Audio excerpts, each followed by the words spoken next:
Chapter 1. The Old Curiosity Shop. It was a dark, rainy night in the city of London, and the light from a lamp could be seen through the front window of the Old Curiosity Shop. The room that was lit by the lamp was full of old and curious things for sale, of all shapes and sizes. In a small sitting room at the back of the building sat a man with long grey hair, whose face looked old and tired. Nearby, a pretty girl with bright blue eyes was carefully preparing dinner for them both. "Oh, Nell," said the old man, smiling warmly at the child, "you are such a good girl, and you look after us both so well. You know that I love you, don't you, Nell?" The child went to the old man and put her arms around him. "Grandfather," she replied, "of course I know that you love me." The old man's face was full of worry and sadness as he spoke.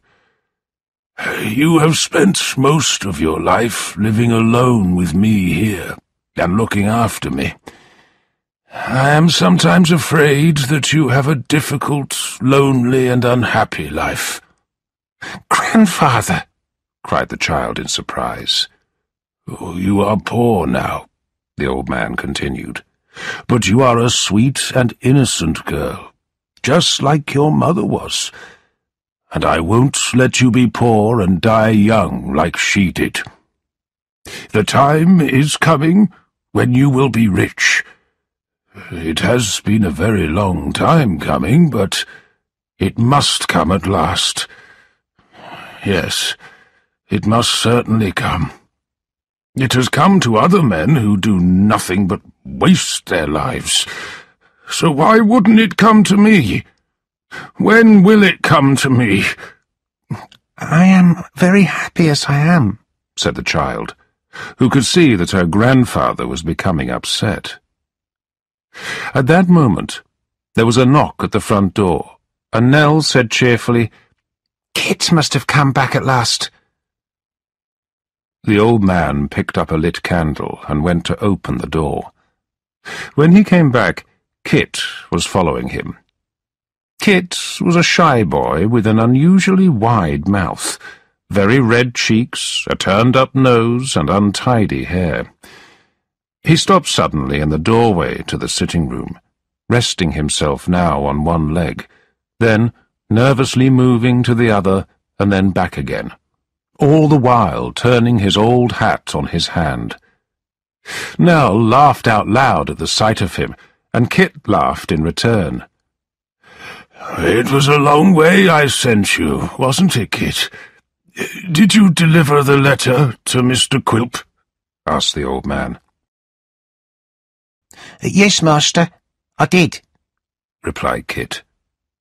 "Oh, you must be hungry," said the old man, and he gave Kit a slice of bread and meat and a drink. Kit went to a corner of the room and began to eat quickly. Soon the old man said, "Now, Kit, it's nearly midnight. Go home, but be here on time in the morning because there's work to do. Say goodbye to him, Nell, and then get me my hat and cloak." "Good night, Kit," said the child, her eyes full of happiness and kindness. "Good night, Miss Nell," replied the boy, and he left the room. Nell helped her grandfather with his cloak and followed him to the front door. When they reached the door, the old man put his arms around his granddaughter and kissed her on the forehead. A tear came to Nell's eye. She hated being alone in that big, dark place all night long, not able to sleep because she was worried about her grandfather. Every night he would go out and leave her on her own, and yet he never told her where he went or what he did. Then he would return early the next day, tired, worried, and sad. "Sleep well," he said in a low voice, Be safe, my sweet. I will be home early in the morning." The child opened the door for him to leave. The old man waited outside the door for a moment while it was closed and locked from the inside. When he was certain that the door had been locked, he walked away. At the corner of the street he stopped and looked around, perhaps to make sure that no one had seen him leaving the house. And then he disappeared into the darkness. Chapter 2. Unwanted Visitors. About a week later, a young man of 21 years of age walked confidently into the old curiosity shop. He was tall and quite handsome, but there was something unattractive about his clothes and the arrogant way he stood. The old man, who was alone in the shop at the time, was certainly not pleased to see him. "Why have you come, Fred?" asked the old man. "You are not welcome here." "I know," replied Fred angrily. "but I am here, and I will stay until I decide it's time for me to go. I've come to see my sister." "Your sister?" cried the old man angrily. "Ah, you can't change that relationship. If you could, you'd have done it years ago," replied Fred. "I want to see my sister, who you keep imprisoned here with all your dark secrets. You pretend to love her so that you can work her to death and add a few shillings every week to the piles of money you have hidden away. I want to see her, and I will." "And who are you to criticize me?" cried the old man. "Everyone knows you are a liar.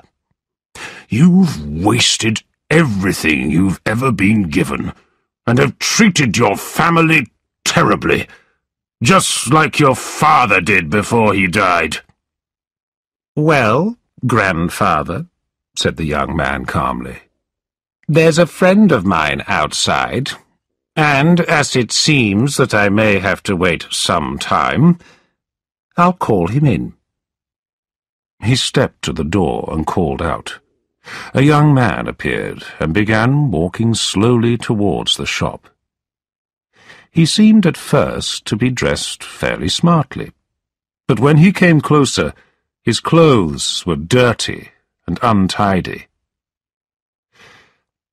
"This is Richard Swiveller," said Fred, and he pulled the young man into the shop.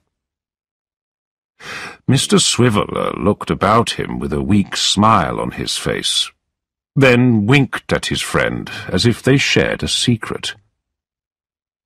"Carefully, carefully, that's right," he whispered loudly to Fred, then sat down heavily in a nearby chair. The old man turned to his grandson and shouted, "I suppose you want money from me. Why do you keep asking me for money? And why do you bring silly people like him here? How often do I have to tell you that I am poor?" "And how often do I have to tell you," replied Fred, looking coldly at him, "that I know better?" "You have chosen your own path in this world," said the old man. "Follow it. Leave Nell and me to work and lead our simple life." "Nell will be a woman soon," replied Fred, "and, brought up by you, she'll forget me, unless I come to see her sometimes." "No! Of course you don't want her to forget you," cried the old man, "especially when she's older and riding in an expensive carriage and she sees you poor and hungry." "Ah! So, you admit that she will be rich when you die, do you?" replied Fred angrily. But before the old man could answer, the door opened, and Nell herself appeared. She was closely followed by a surprisingly unattractive man. He was unusually short, but his head and face were large enough for the body of a giant. His small black eyes were constantly moving. His mouth and chin were covered with a short, rough beard, and his skin was of the kind that never looks clean or healthy. But what added most to the ugliness of his face was a horrible smile, which seemed to be always on his face. It showed only a few brown teeth left in his mouth. His hair was thin and long, and he wore a big, tall hat, an old, dark suit, and a pair of very large shoes. There was more than enough time to notice these details, because some moments passed before anyone spoke. Nell moved shyly towards her brother, and put her hand in his. The ugly little man looked carefully at the two young men, and the grandfather, who clearly had not expected this unwelcome visitor, seemed very uncomfortable. "Ah," said the short man, looking at Fred. "He must be your grandson. But who is that?" he added, pointing at Richard Swiveller. "A friend of his, but both of them are unwelcome," said the grandfather. "Well, Nellie," said Fred aloud, "does grandfather teach you to hate me, eh?" "No, of course not," cried the child. "I love you dearly, Fred. And if you stopped upsetting grandfather, then I could love you more." "I see," said Fred, and he roughly kissed the child on her cheek, and then pushed her away. "That's enough, then. We are friends." He stopped speaking, and followed her with his eyes until she had left the room. Then he turned to speak to the short man. "Now, Mr. "Do you mean me?" said the ugly little man. "Quilp is my name. It's easy to remember. It's not a long one. Daniel Quilp." "Mr. Quilp, then," continued Fred. "You know my grandfather?" "A little," said Mr. Quilp quickly. "And you know about some of his mysteries and secrets?" "A few," replied Quilp simply. "Then let me tell him once and for all, through you, that I will come here as often as I like, so long as he keeps Nell here. I came here today to see her, and I'll come here again 50 times for the same reason. I have seen her, and now my visit has ended." He turned suddenly to his friend. "Let's leave, Richard." said Quilp, with a disgusted look on his face when the young men had gone. "What a selfish grandson you have," he said to the old man. "You are such a weak man." "What would you do, then?" the old man answered helplessly. Then he added, with a shake of his head, "Something violent, I'm sure." "You're right there," replied the ugly little man, who was very pleased with the comment. "Oh, yes. I like causing trouble and pain if I can." He rubbed his hands slowly together, again and again, still with the horrible smile on his face. Then he moved very close to the old man, and, putting his hand into his pocket, he spoke again. "Here's the gold you asked to borrow," he said. "I brought it myself because it's valuable and heavy. I didn't want Nell to get into trouble carrying it on her own. But of course, she'll soon need to get used to carrying gold, because she'll be carrying a lot when you are dead, won't she?" I really do hope so, said the old man quietly as he took the money. "Hope so?" repeated Quilp, moving close to the old man's ear.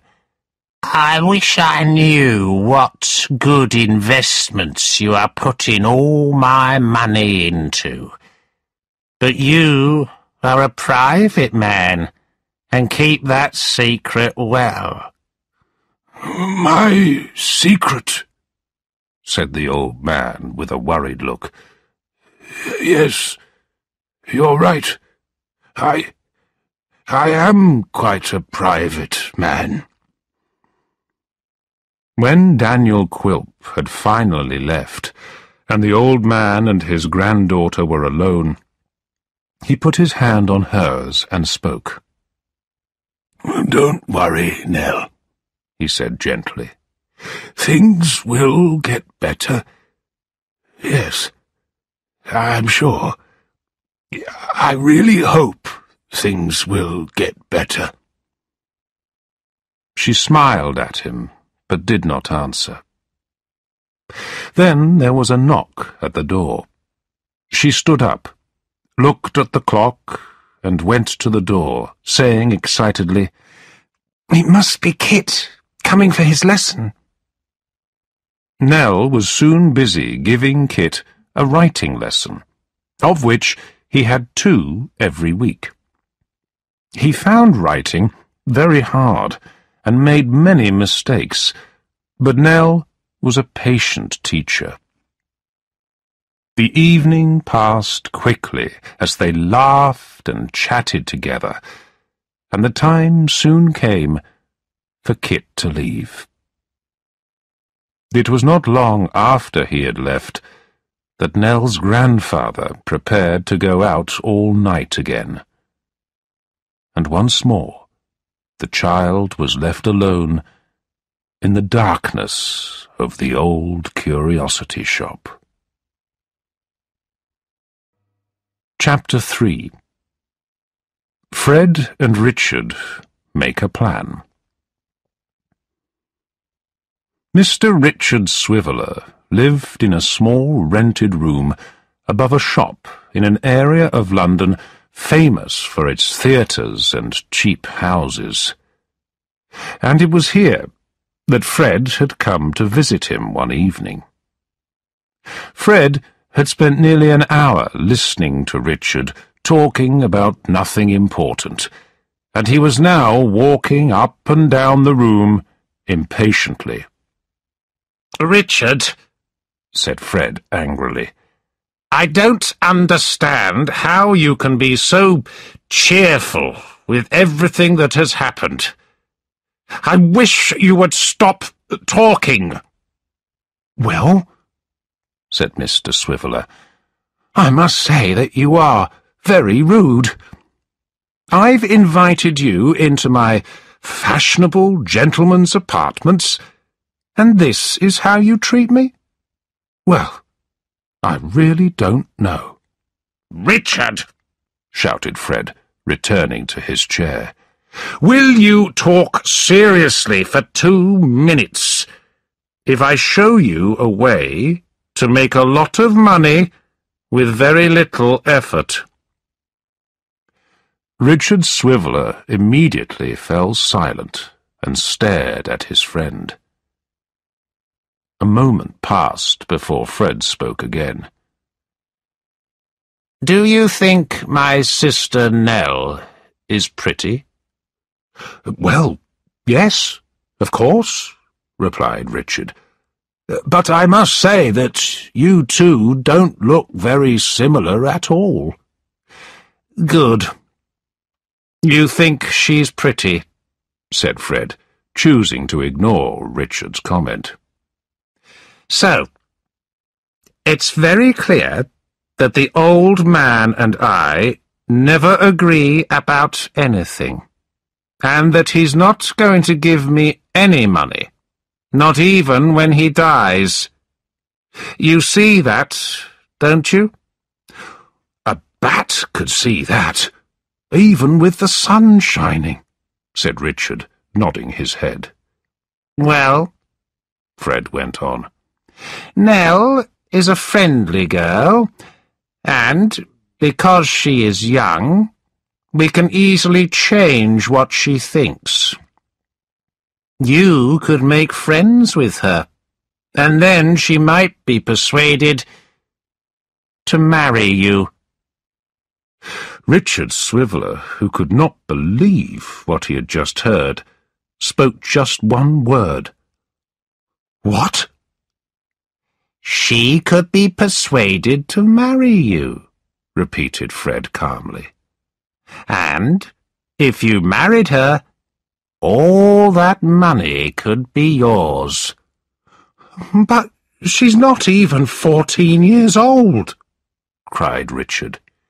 "I don't mean you should marry her now," replied Fred impatiently. "I mean you could marry her in 3 or 4 years' time." Richard looked very uncertain. "Look," began Fred, "I think I could get her to marry you. Even if the old man lived for several more years, you would inherit all his money in the end. Then you and I would be able to spend it together. And just think, you would also have a beautiful wife." Richard thought for a moment. His rich aunt had been sending him money over the years, but in the last few months he had received nothing. She had heard about how he lived his life and wasted the money she sent him. Richard had sent her many letters asking, even begging for money, but she refused to help him. He had always expected to inherit her money, but that would certainly never happen now. He was poor, and might always be poor. "And you are sure that he's rich?" he asked Fred. "Am I sure? You heard what he said last week about Nell riding in an expensive carriage one day, didn't you?" replied Fred. The conversation continued in this way. At first, Richard did not think Fred's idea was a good one. However, the truth was, he was poor and greedy, and Fred was clever and persuasive.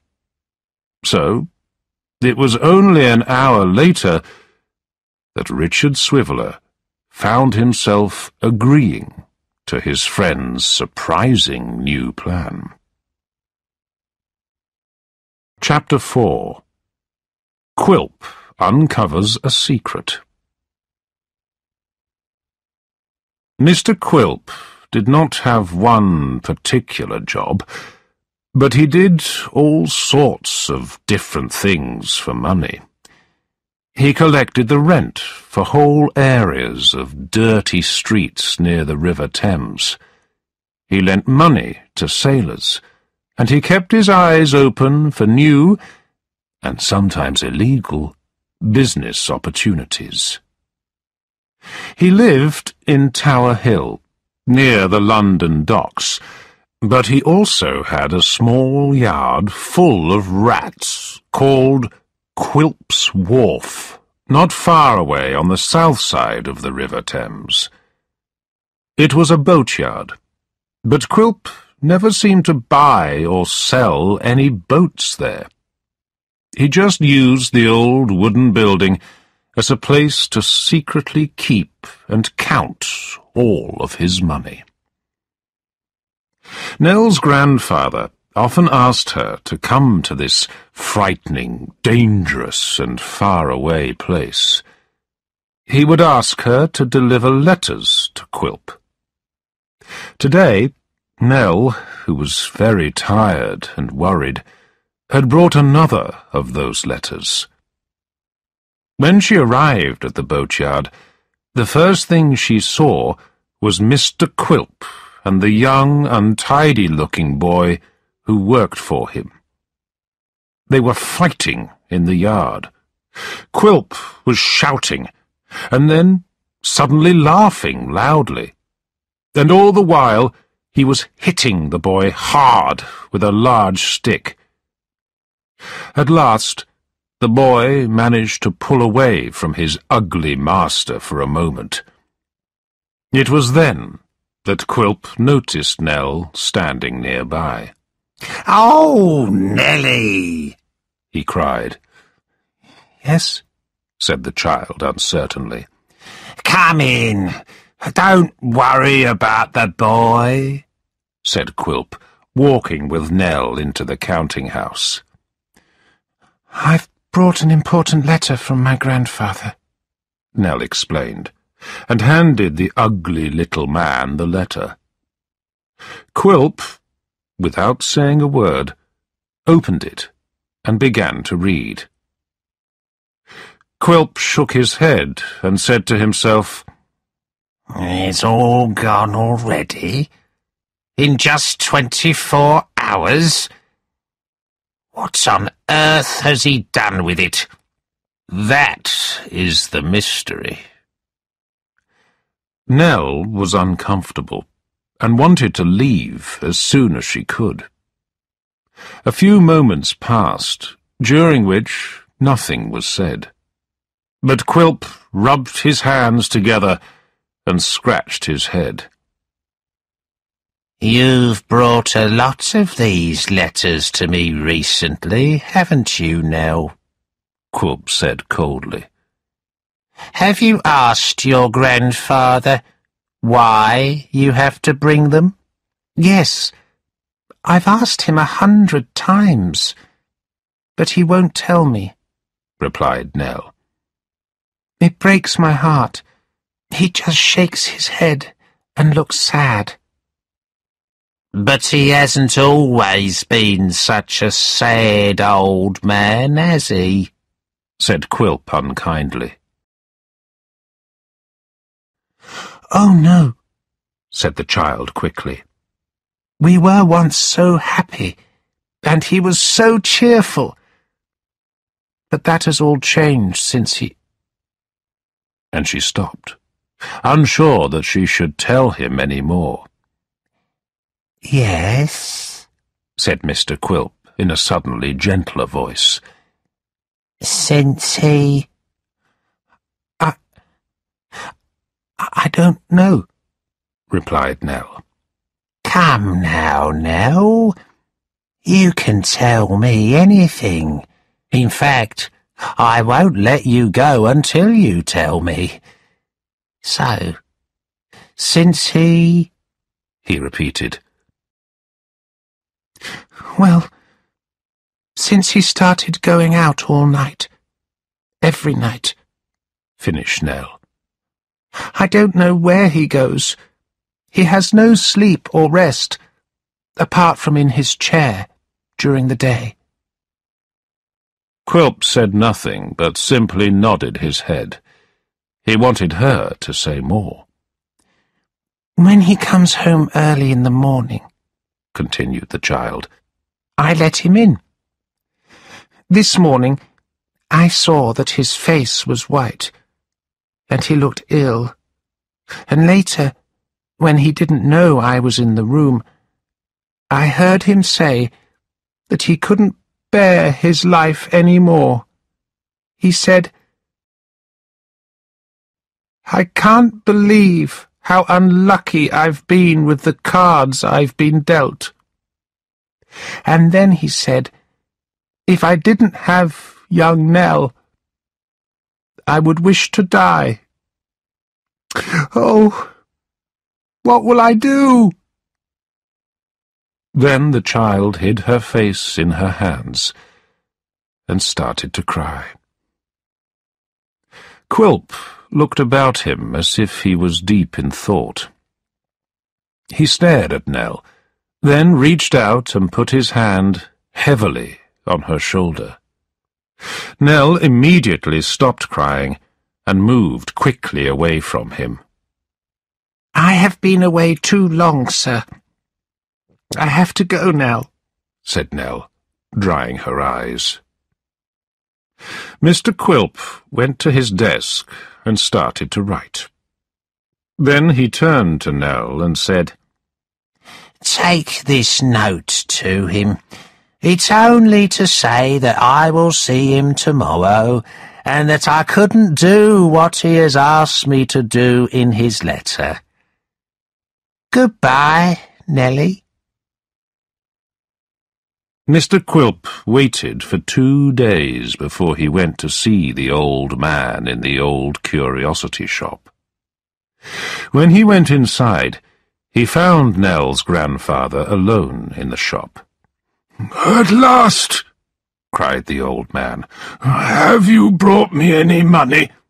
"No, never again," answered Quilp.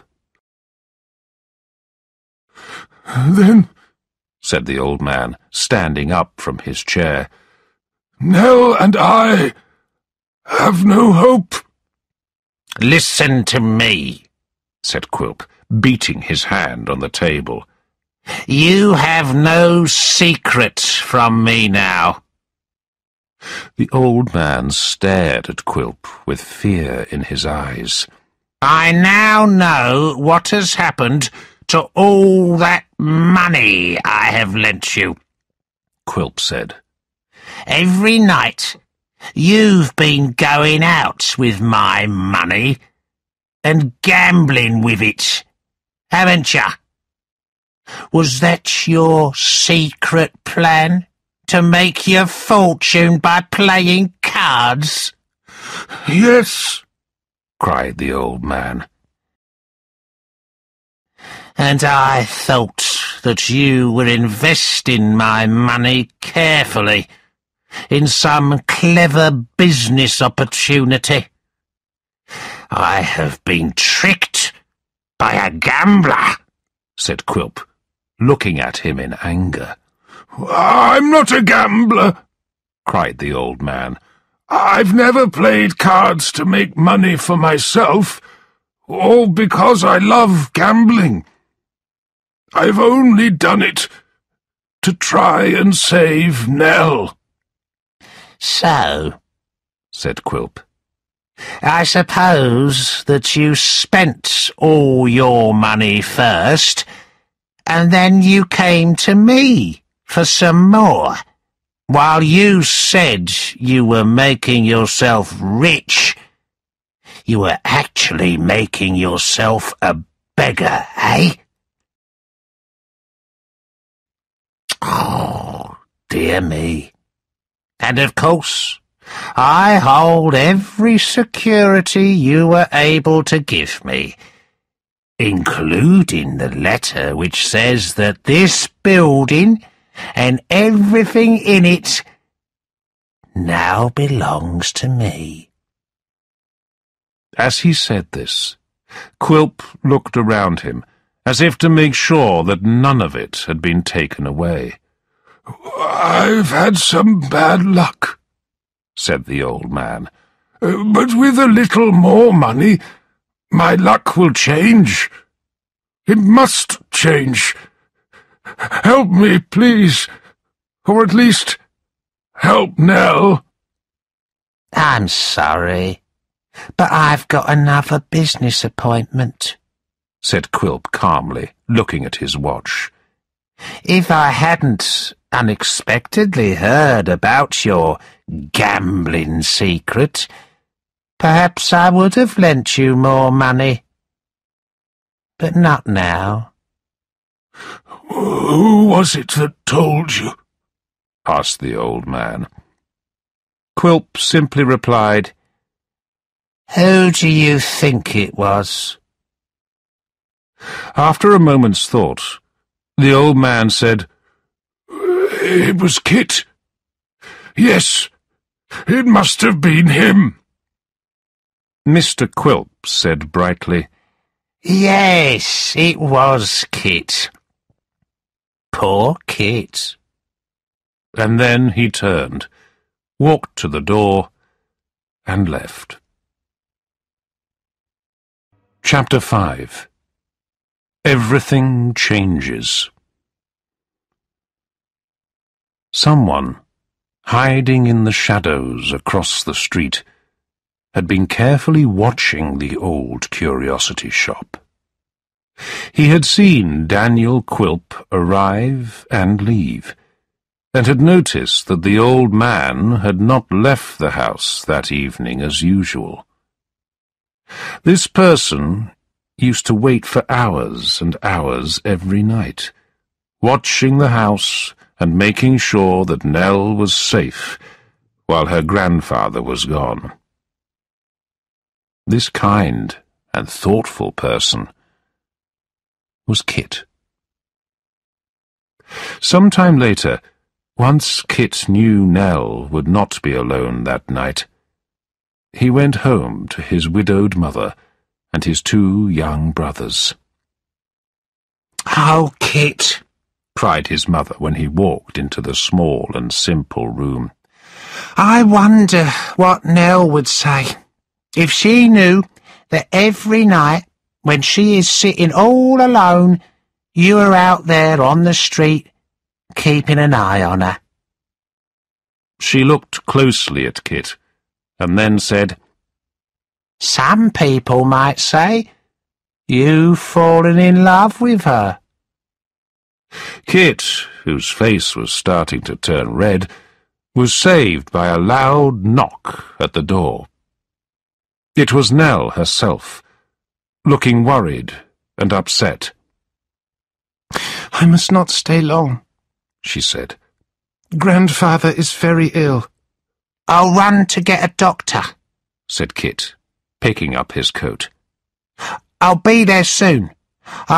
No, cried Nell. The doctor is there already, and I don't know why, but Grandfather's very angry with you, and says you are the cause of all his problems. Kit looked at her, with his eyes open wide. The doctor says you must not come near him, or he will die, added Nell, who had started to cry. Oh, Kit, what have you done? I trusted you. You were the only friend I had. Kit was so shocked that he could not speak. Nell gave him the money that he had earned that week, and then was gone, as quickly as she had come. Nell's grandfather became seriously ill, and could not move from his bed.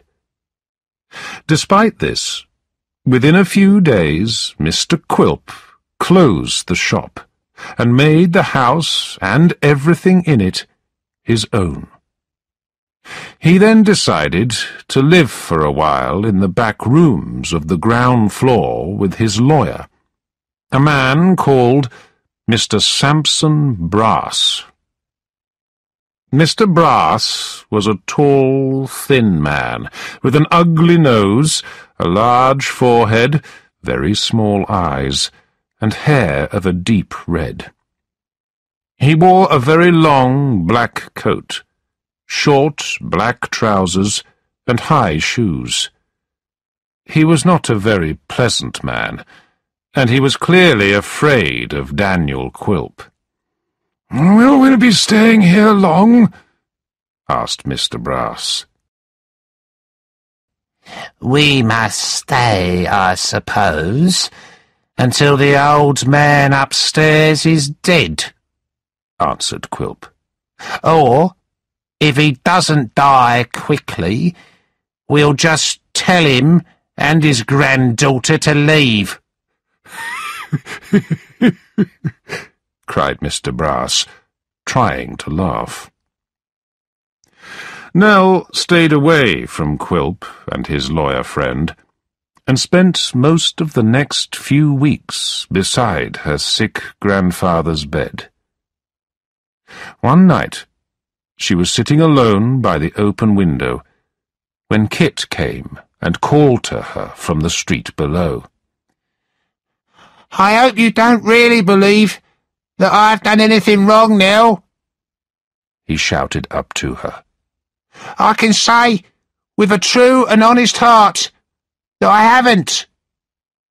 When your grandfather gets better, will you tell him that? I want to work for him again." "If I did tell him, what good would it do?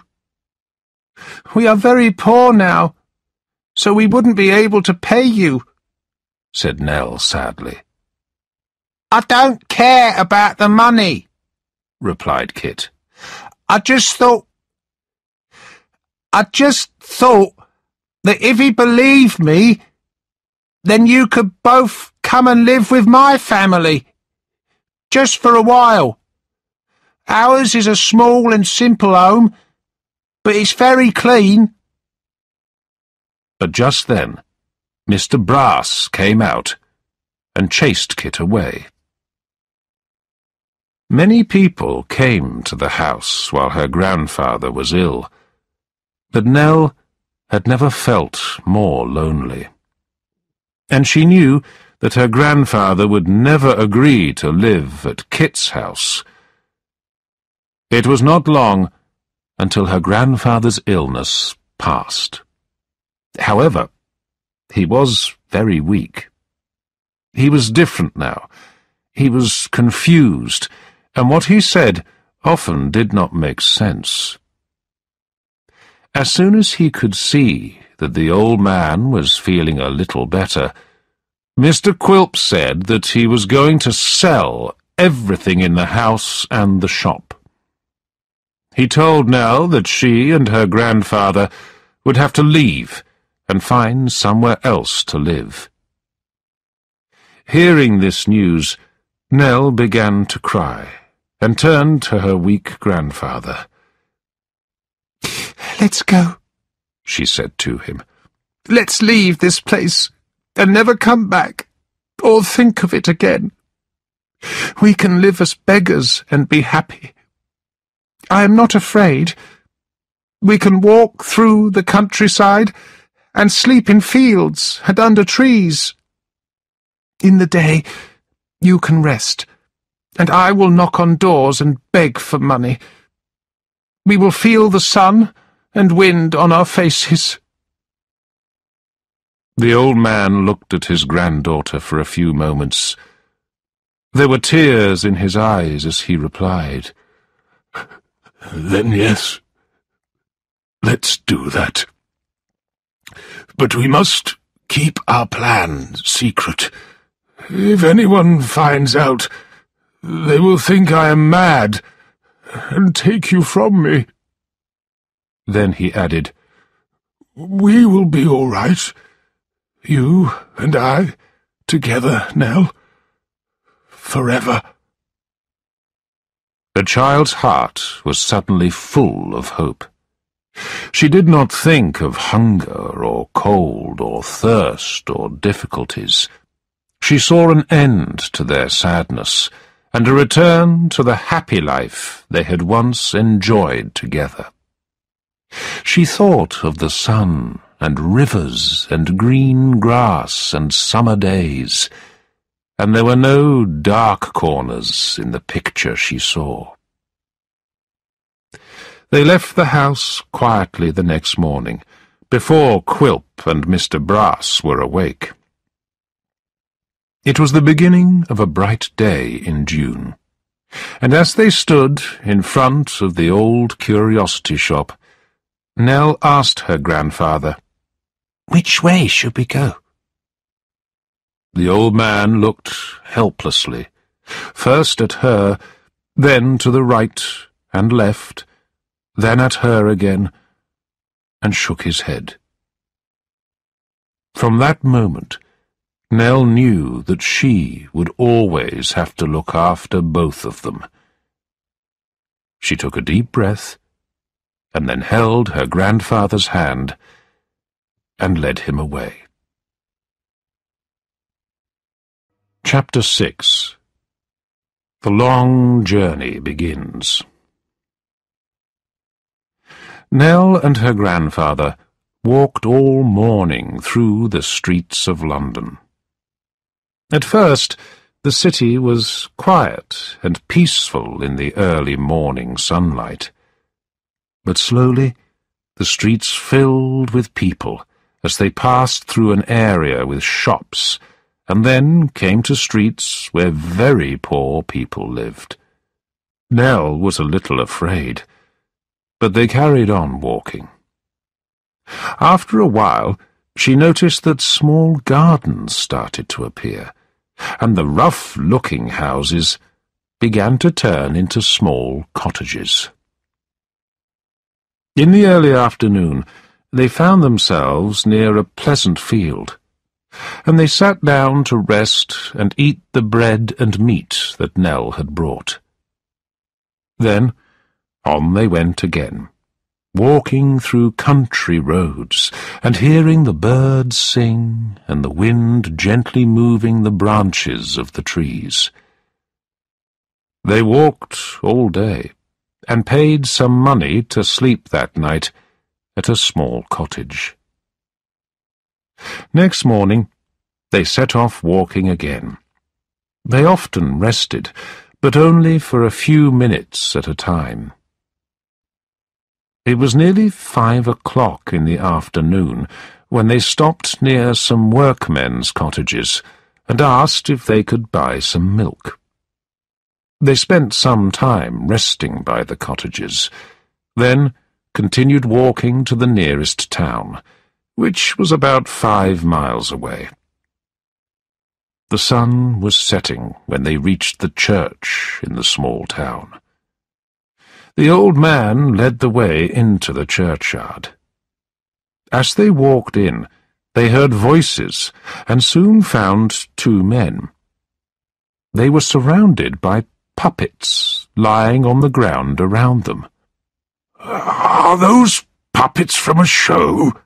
asked the old man excitedly. Travelling puppet shows were very popular at that time, and the old man loved to watch them. "Yes," replied one of the men. "We've come here to fix them before our show tonight. My name's Tommy Codlin, and we're staying at the public house." "Oh, good," said the old man, reaching out to touch one of the puppets. "Where are you travelling to?" asked the other man, whose name was Mr. Harris. "Oh, I don't think we're travelling any further tonight," said the child, looking towards her grandfather. "Well, if you want a place to stop," Harris commented, "you should stay at the public house as well. It's very cheap." And so Nell and her grandfather followed the 2 men to the public house, where they watched the puppet performance and ate some dinner. Later, they went upstairs to their simple rooms, where the tired old man asked Nell to sit by his bed until he fell asleep. As she sat next to him, she thought of the life that was in front of them. She had a little money, but when that was gone, they would have to beg. In her purse, there was also 1 gold coin. She decided that it would be best to hide this valuable coin and save it for a time when they really needed it.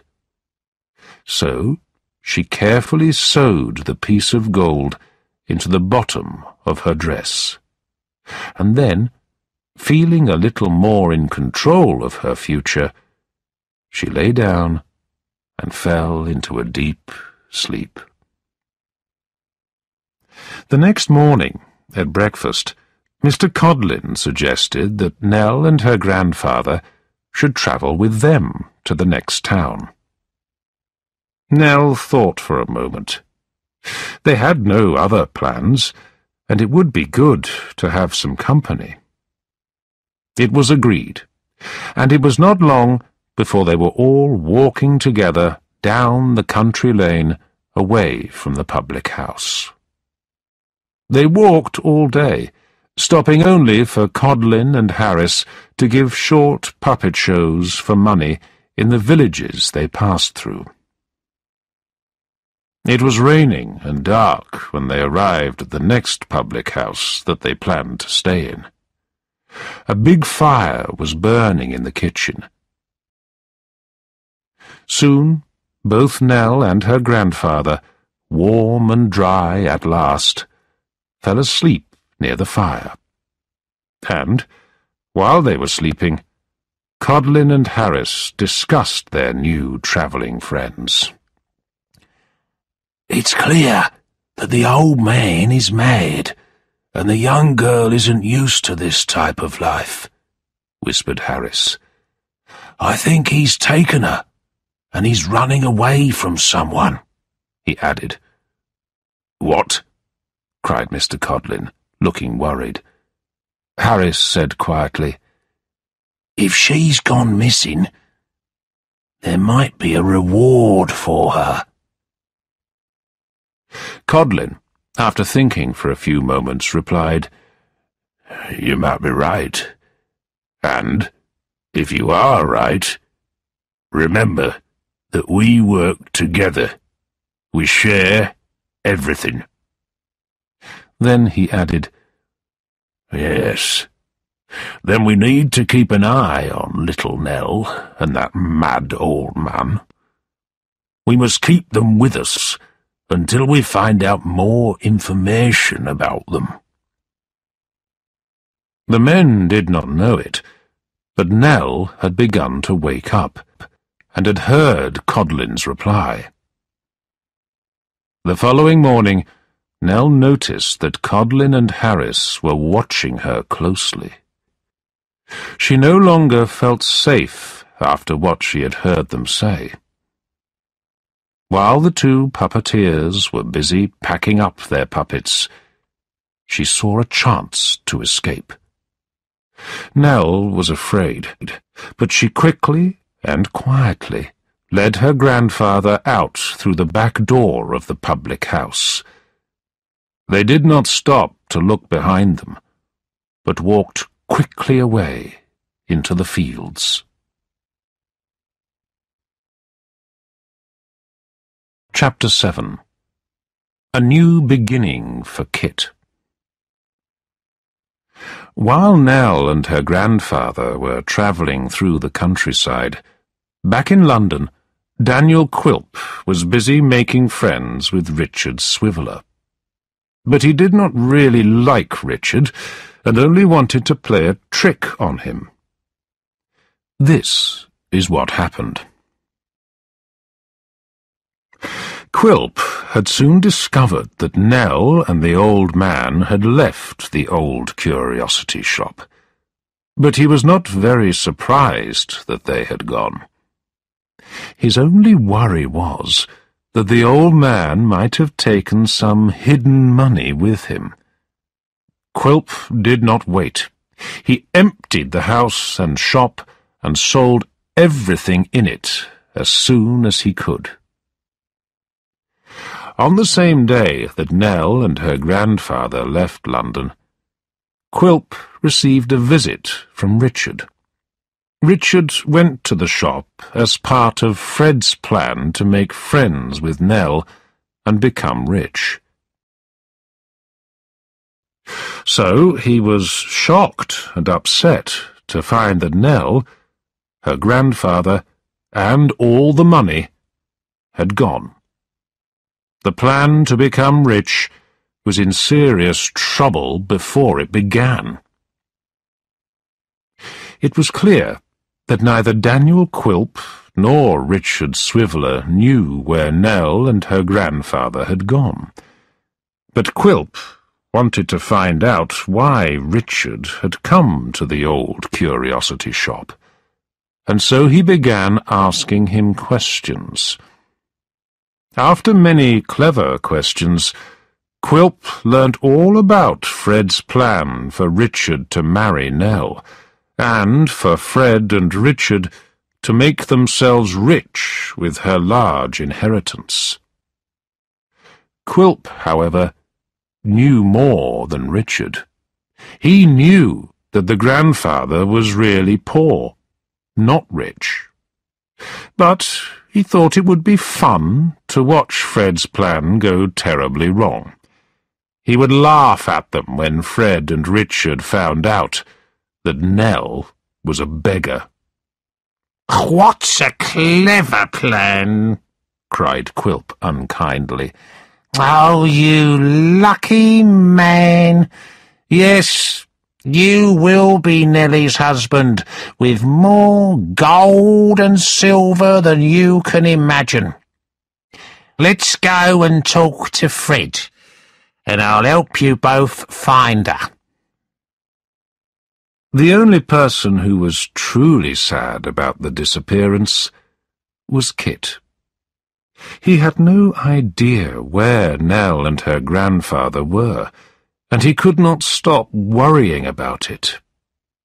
He hoped that in a few days' time they would return and accept his offer of a place to stay. Realizing that he would never again work for Nell's grandfather at the old curiosity shop, Kit started to look for another job. He walked the streets, asking for work, but no one offered him any. After several days of this, he was about to give up when a small carriage, pulled by a stubborn-looking pony, went past him. The driver of the carriage was a fat little old gentleman, and next to him sat a fat little old lady. In the seat behind them sat a young man, who Kit thought must be their son. The old gentleman could not control the pony very well, but with difficulty he stopped the carriage in front of a house not far from Kit, and the three of them climbed down from the carriage. "Excuse me, sir," said Kit. "Would you like me to look after your horse?" If you are happy to wait for a while, yes. You can have the job, replied the old gentleman, smiling. The family then went into the house. Some time later, they came out again, and walked towards the carriage. The old gentleman put his hand in his pocket to find a sixpence for Kit. But the only coin he had was a shilling, which he thought was too much money. However, because he had no other coins, he gave the shilling to Kit. "There," he said with a laugh. "I'm coming here again next Monday at the same time. Make sure that you're here, my boy, to earn the rest of this money." "Thank you, sir," said Kit. "I'll be here." Kit meant what he said, but the three people in the carriage laughed loudly, and even the pony shook its head. Clearly, none of them expected Kit to be honest and return the following Monday. The days passed, and every day Kit hoped that Nell and her grandfather would knock on his front door. They never did. Monday came again, and Kit returned to the same place in the street where he had held the pony the week before. It was not long before the carriage came round the corner, sped down the street, and stopped suddenly and violently as the old gentleman tried to control the pony. It was then that Kit, with a friendly smile on his face, appeared by the pony's head. "Look!" cried the old gentleman happily. "The boy is here!" I said I would be here, sir, said Kit, his hand on the pony's neck. I hope you've had a pleasant ride, sir. The old gentleman and his son helped the old lady out of the carriage, and they went into the house. After some time they returned, and the old gentleman came to speak to Kit. He said his name was Mr. Garland, and he asked Kit a few questions about where he lived and his family. After writing Kit's address in a small notebook, Mr. Garland climbed up into the carriage with his wife and son and drove away. It took Kit about half an hour to walk home, and when he arrived, he was surprised to see the pony and carriage again, standing right outside his house. Inside, Mr. and Mrs. Garland were there, talking to his mother in the kitchen. My dear, said Kit's mother, looking at Mr. Garland, who was smiling, this kind gentleman has offered you a job. After a few minutes of conversation, it was decided. Kit would live in Mr. and Mrs. Garland's house and would be employed by them. The old couple told him that his salary would be £6 a year. Well, mother, said Kit excitedly after the Garlands had left. £6 a year! We won't need to worry about money again. Just 2 days later, Kit, wearing smart new clothes, arrived to start work at Mr. and Mrs. Garland's beautiful cottage. He knocked on the door, and, after what seemed like a very long time, a young servant girl opened it. She looked shy and was very pretty. I suppose you're Kit, sir, said the girl, looking down at her feet. My name is Barbara. Then she looked up at Kit, and they both smiled shyly at each other. Chapter 8. Chance Meetings. Nell and her grandfather walked for several hours before they felt that they were far enough away from the puppeteers to stop and rest. The old man was confused and frightened, and did not seem to really understand what had happened. This worried and upset Nell, but she knew that she had to be strong. After a short rest, they started walking again, and did not stop until they reached a village late in the afternoon. The village was very small, and they walked through it to see where they could stay. They saw an old man sitting in a little garden in front of a cottage.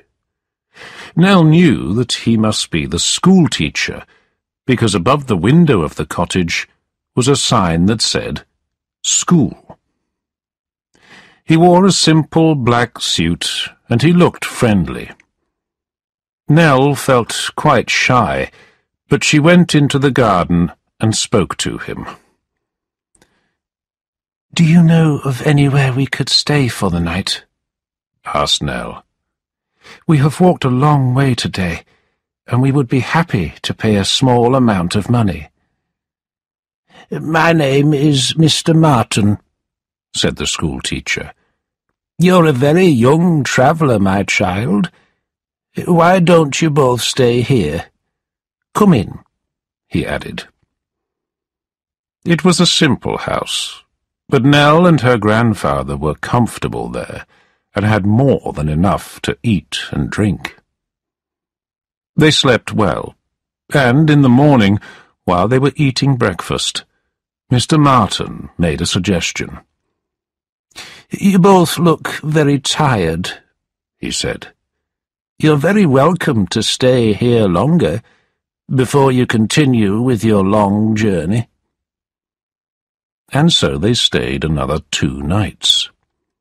Nell cleaned and tidied the house during the day to show the schoolteacher how thankful she was to him. She also spent some time watching him as he taught his class of young boys to read and write. Both she and her grandfather became friends with Mr. Martin, and they were able to relax and rest in the cottage. They were a little sad when the time came for them to leave and continue with their journey. Soon they had left the village far behind and were following the main road. They walked all day, but as the sun began to set, they had not found a village or town. Just as they were beginning to get worried about where they would stay, they saw a caravan at the side of the road. It seemed to be a smart little house on wheels, which was painted brightly and had white curtains at the windows. There was a woman sitting on its steps drinking a cup of tea, and she looked friendly and well-dressed. Just near the caravan, a man, Nell guessed he was the driver, was holding 2 fine-looking horses that were eating the grass. "Excuse me," Nell said to the lady. "Do you know how far it is to the next town? We hope to stay there tonight." The woman said the next town was about 8 miles away. "Oh," cried Nell. "that's such a long way." There was a moment's silence, during which the woman looked carefully at both Nell and her grandfather. "Are you hungry?" the lady asked. "Come and have something to eat." And so they drank hot tea and ate bread and cheese at the side of the road. After a little more conversation, the woman invited Nell and her grandfather to ride with her in the caravan to the next town. As Nell climbed into the caravan, she thanked the woman several times. She sat down inside the caravan and was happy to be saved from such a long walk so late in the day.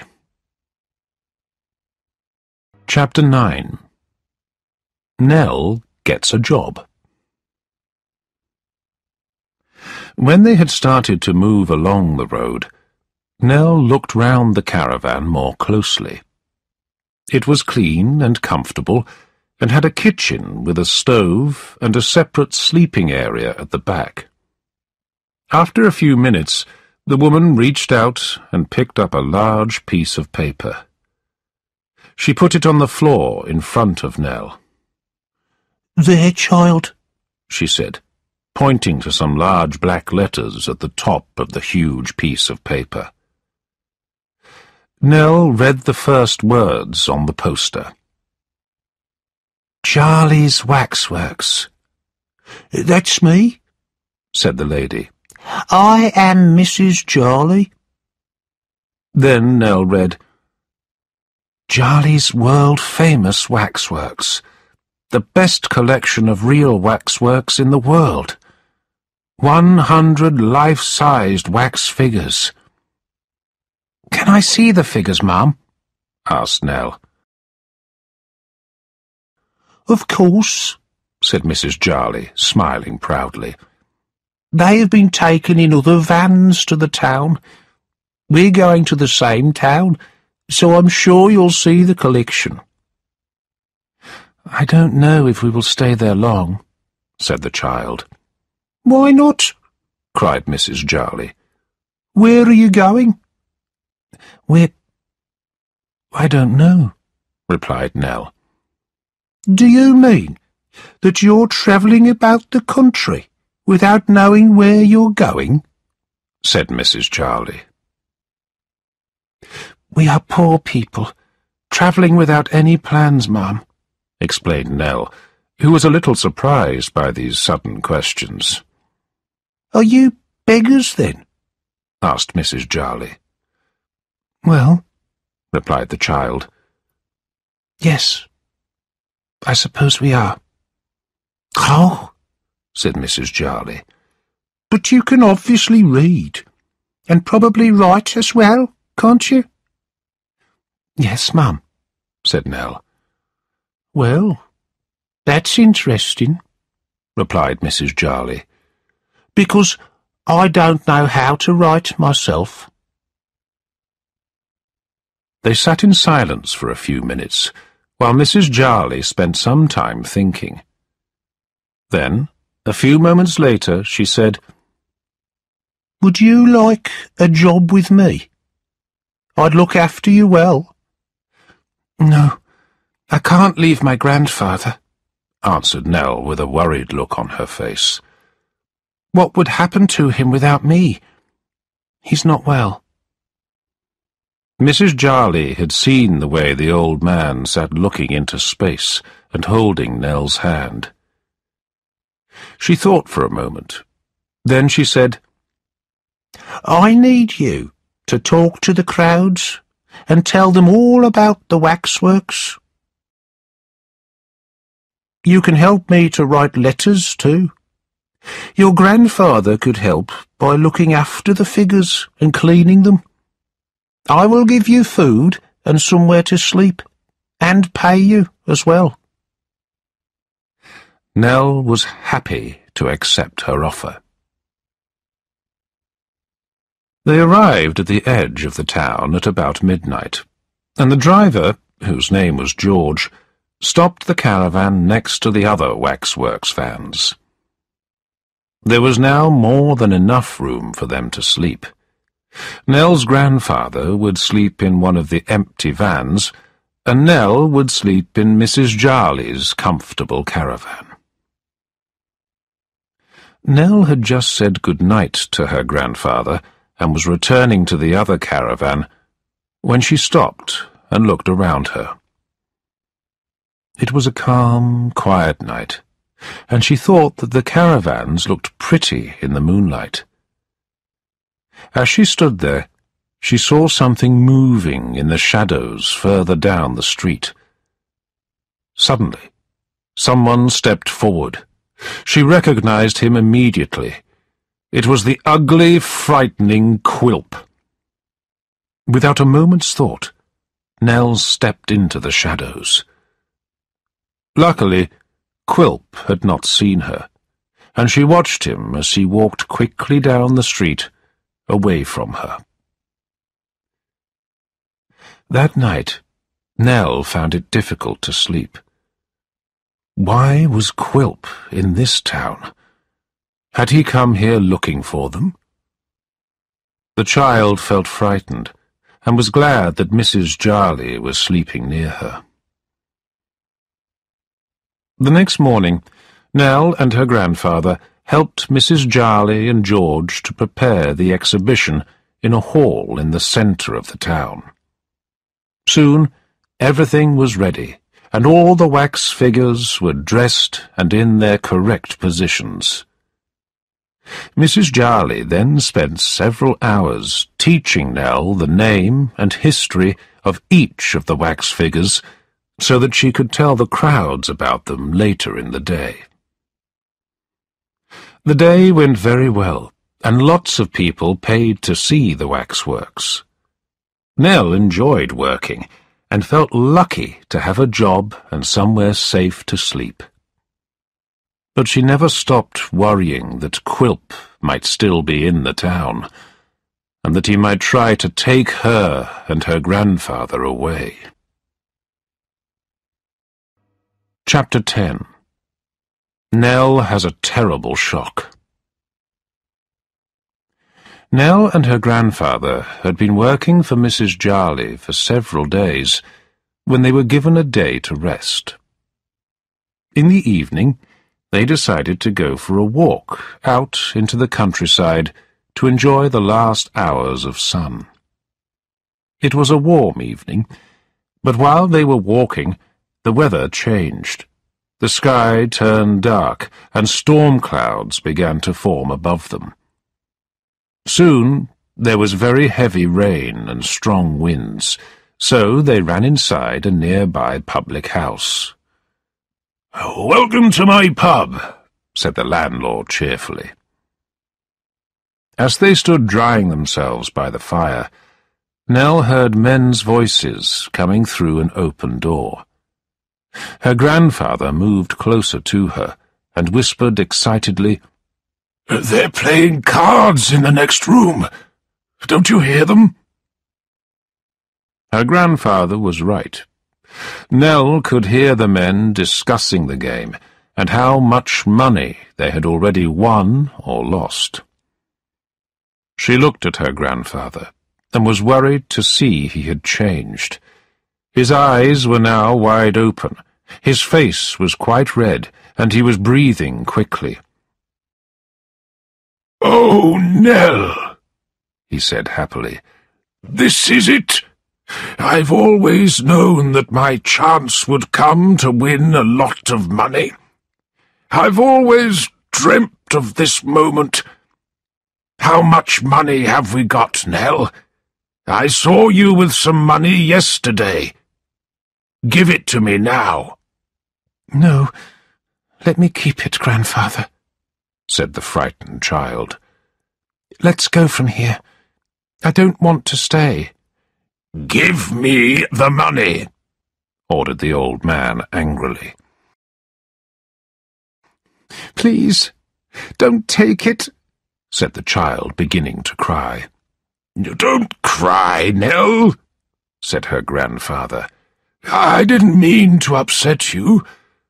I only want to do this for you, to look after you. Now give me the money. I must have it." Nell took a little purse out of her pocket. He grabbed it, turned, and walked quickly into the other room. Nell followed slowly. There were two rough-looking men, sitting with cards and silver coins on the table between them. One of the men, who was much bigger than the other, looked up when they came into the room.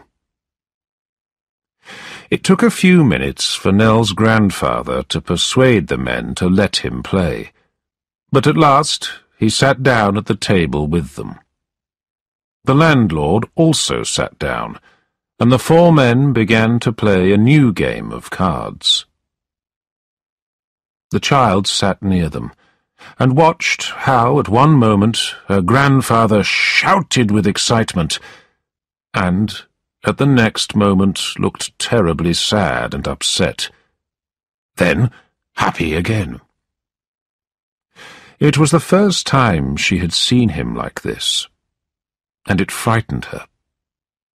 She now understood that he could not stop himself, and that he had a serious problem with gambling. After what seemed like hours, the card game came to an end. The large man had won, and Nell's purse lay completely empty in front of her grandfather. For a few moments the old man stayed at the table, looking again and again at the cards that lay there. Nell walked to him and put her hand on his shoulder. "If the game had gone on just a little longer, I think I would have won," he said. Nell said nothing. It was now very late, and the storm was still blowing outside. Her purse was empty, but Nell remembered that she still had that one gold coin which she had sewn into the bottom of her dress. She told her grandfather about the coin, and suggested that they stay the night at the pub. Nell used the gold coin to pay the landlord. He was surprised to see such a valuable coin, and he gave her back some smaller coins before showing them to their rooms upstairs. Later, Nell did not feel comfortable when she was alone in her room. It was a large, dark house, and it took her a long time to fall asleep. When she did finally sleep, her head was full of terrible dreams. Then, suddenly, she woke up. It was dark, but she could see a shadowy figure standing in her room. She wanted to cry out, but she was too frightened to move or make a sound.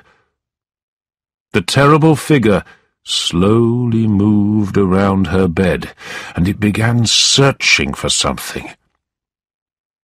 After a few moments, she watched it leave the room. She was shocked to see the figure then go silently to her grandfather's door and inside his room.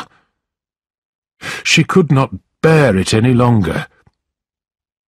As quietly as she could, she climbed out of bed and went to the open door of his room.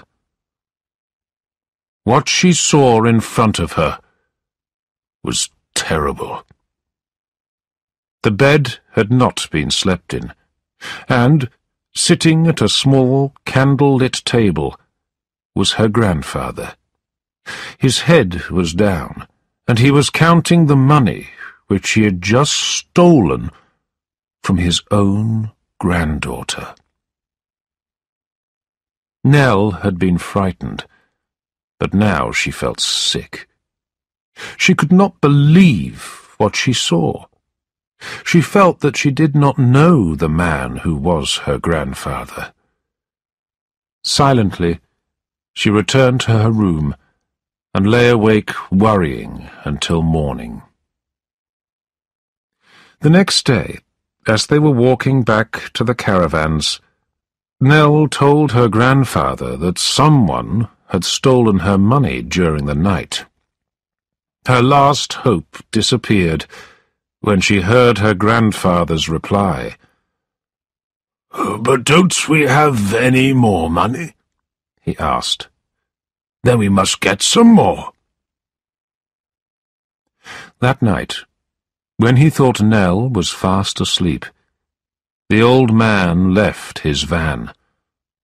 But Nell was not asleep, and when he came back hours later, she saw that he was sad because he had lost all the money gambling again. "Get me more money," he ordered. "I'll make you rich. Just get me some more money." What could Nell do? Her grandfather was not well. In the next few days, she gave him all the money she earned. It upset her to do this, but she was worried that he would steal money from Mrs. Jarley if she did not. Chapter 11. Richard Gets a Job. The simple and cheap office of Mr. Sampson Brass, who you might remember was Quilp's lawyer, was in a narrow street somewhere in London. There was a sign on the door that said, "Mr. Sampson Brass, lawyer," and another sign in the window which read, "First floor room available to rent to a single gentleman." Miss Sally Brass, the lawyer's sister, also spent her life working in this office. She was a lady of about 35, who was very tall and thin, and looked almost exactly the same as her brother.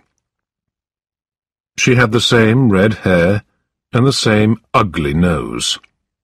Her voice was deep and serious, and, once you heard it, you never forgot it.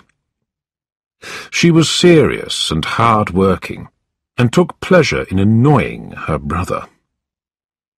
It was a surprise, with all these attractive qualities, that no man had ever asked to marry her. Instead, she had spent her life studying law. "Why do we need a clerk?" Miss Sally Brass asked her brother that morning. "I've always helped you in the office, so why do we need one now?" "Because Mr. Quilp tells me I need one," he replied.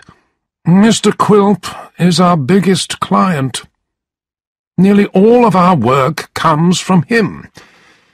He has told me that this Mr. Swiveller, a friend of his, is perfect for the job of clerk. So, what can I do? If we say no, we'll lose all our work." Miss Sally did not reply, but looked coldly at him and went on with her work. A while later, there was a knock at the front door. But before Mr. Brass could stand up, the door opened and in walked Mr. Quilp himself, with Richard Swiveller behind him, looking uncomfortable. "Here he is," said Quilp. "My dear friend, Mr. Richard Swiveller. He is from a good family, and I'm sure in the end he'll inherit a lot of money. But he's young, and he hasn't made very good decisions. So, he is happy to accept your very kind offer of a job here as your clerk. He can start today." Mr. Brass did not remember making the kind offer that Quilp had just mentioned. However, he stood up, put a smile on his face, shook hands with the new gentleman, and then said goodbye to Quilp. Mr. Richard Swiveller was given a seat and was asked to copy out a document. About an hour later, Mr. Brass and Sally told him that they were going out. If anybody came to the office, they explained, he should tell them to come back later. Richard stopped working the minute the pair had gone. He sat back and relaxed in his chair. Not long after, there was a knock at the front door. At first, he did not answer it, but the person knocked again and again. Then he heard feet on the stairs. When it was clear that the knocking was not going to stop, Richard stood up and went into the hallway, where a very small, thin girl was standing at the top of the cellar steps. "Who are you?" asked Richard in surprise. The girl, who looked dirty and frightened, did not answer the question, but said, "Oh, please, sir, will you open the door and show him the room for rent?" "I don't know anything about the room," said Richard. "Why don't you show him yourself?" "Miss Sally said I wasn't allowed to. It's 18 shillings a week, and I cook and wash the clothes," she said quietly and quickly. "What?" cried Richard. "You mean that you are the cook?" The girl disappeared down the stairs, so Richard opened the front door. A bald, well-dressed gentleman stood there. "I see that you have a room for a single gentleman to rent," he said, pointing to the sign in the window. He walked past Richard and up the stairs, asking as he went, "How much does it cost?" Richard, thinking quickly, decided to try his luck and ask for a higher rent. "It's £1 a week, sir, and you will need to pay 2 weeks' rent in advance." "I'll take it," replied the gentleman when he had seen the room. "But I'll stay for more than 2 weeks. I will be here for 2 years. Here, I'll pay you £10 right now. I'm quite a private person, and I don't want to be disturbed. I want to come and go when I want to, sleep when I want to. He was certainly an unusual man. When Mr. Brass returned home, he was delighted to hear about the new lodger, and how much he had agreed to pay. Chapter 12. The Single Gentleman.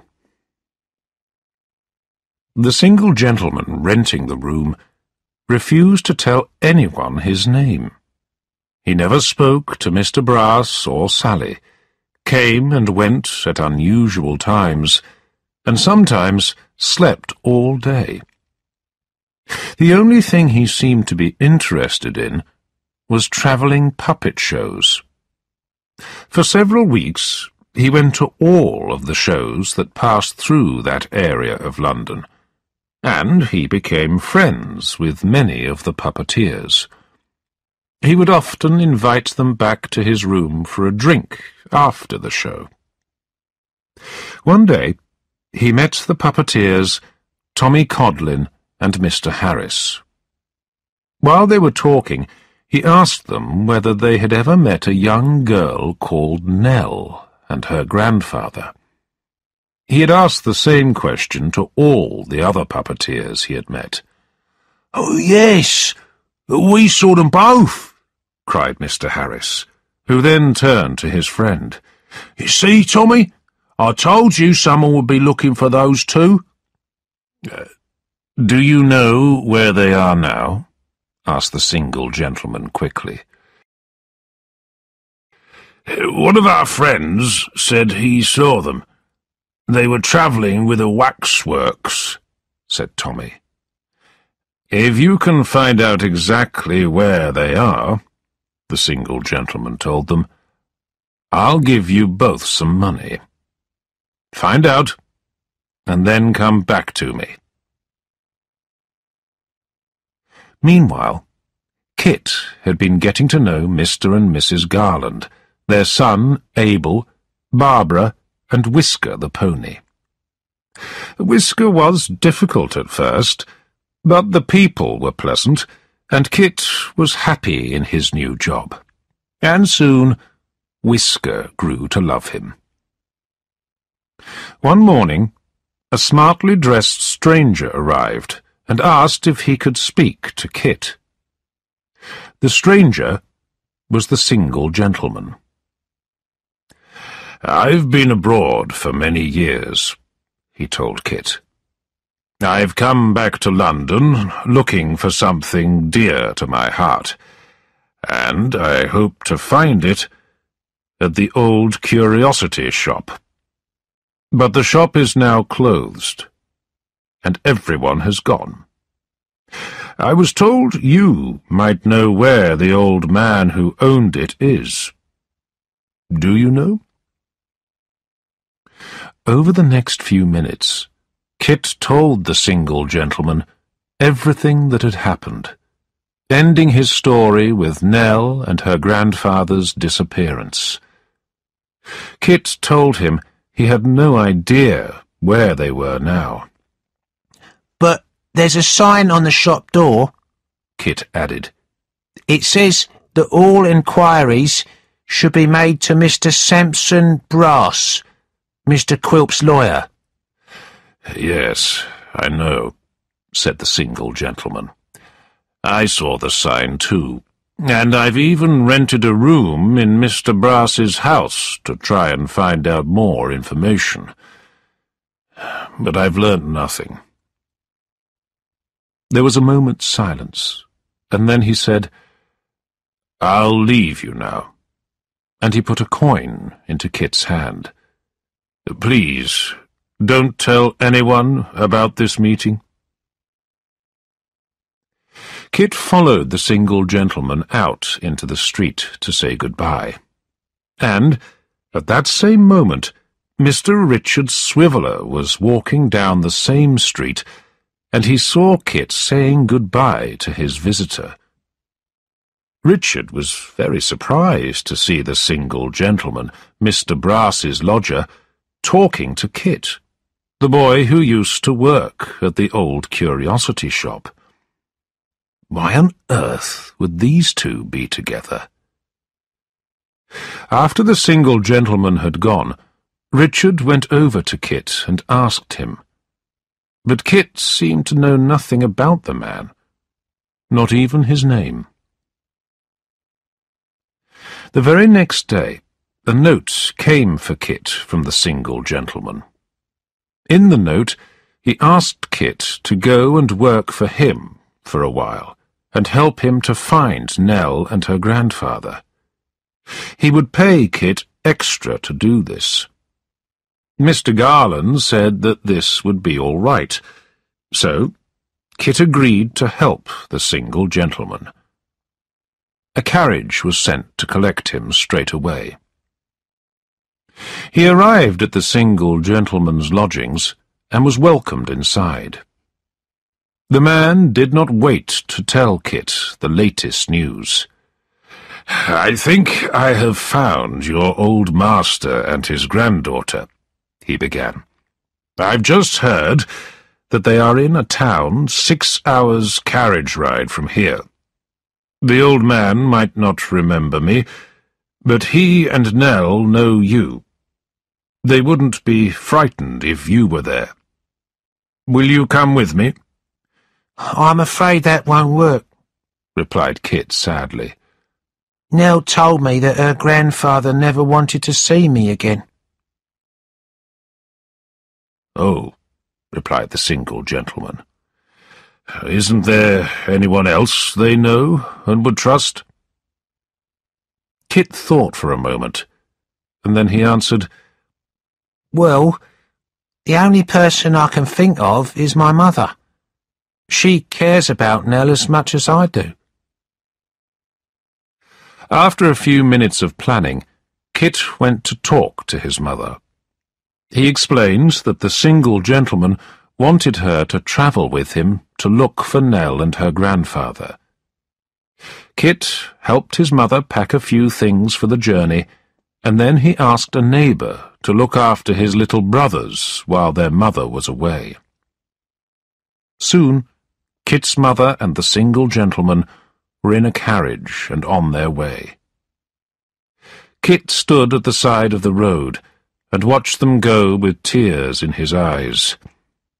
They were not tears of sadness, but tears of joy at the thought of seeing Nell again. Beautiful, sweet Nell. Chapter 13. Nell is given hope. Poor Nell did not know what to do. Her grandfather was taking all her money and gambling it away with other travellers every night. She knew this because she had secretly followed him to find out where he was going. One night, while standing in the shadows, she had heard the men he gambled with asking him for more money. When he said that he had no more money, one of the men made a terrible suggestion. "What about that waxworks woman you work for?" the man began. "She makes a lot of money, and I've heard she keeps it in a metal box under her bed at night. She doesn't lock her door because she's afraid of fire.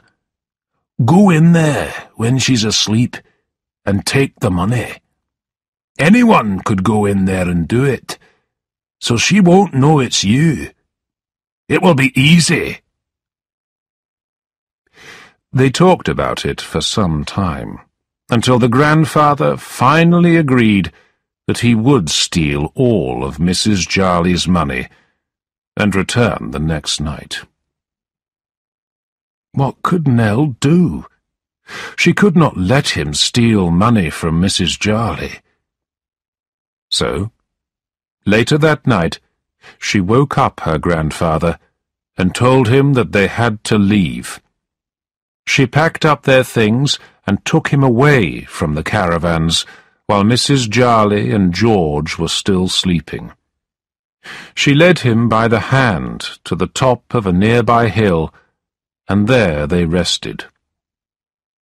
Nell started to cry. Then, later that night, they lay down and slept on the grass. It was a long way to the next town, and they travelled slowly through the countryside for the next day and night. At last, they walked into the town, which was very noisy and full of factories. It was raining hard now, and Nell was tired, cold, and wet. She had started to feel ill, and they had very little money. She did not like the town. They spent several hours walking through the busy streets without knowing what to do or where they would stay that night. Evening came, and Nell found a dry doorway where they could lie down to sleep. In the morning, Nell and her grandfather started to walk towards the countryside again. They walked all day through ugly, dirty streets where poor, thin people worked.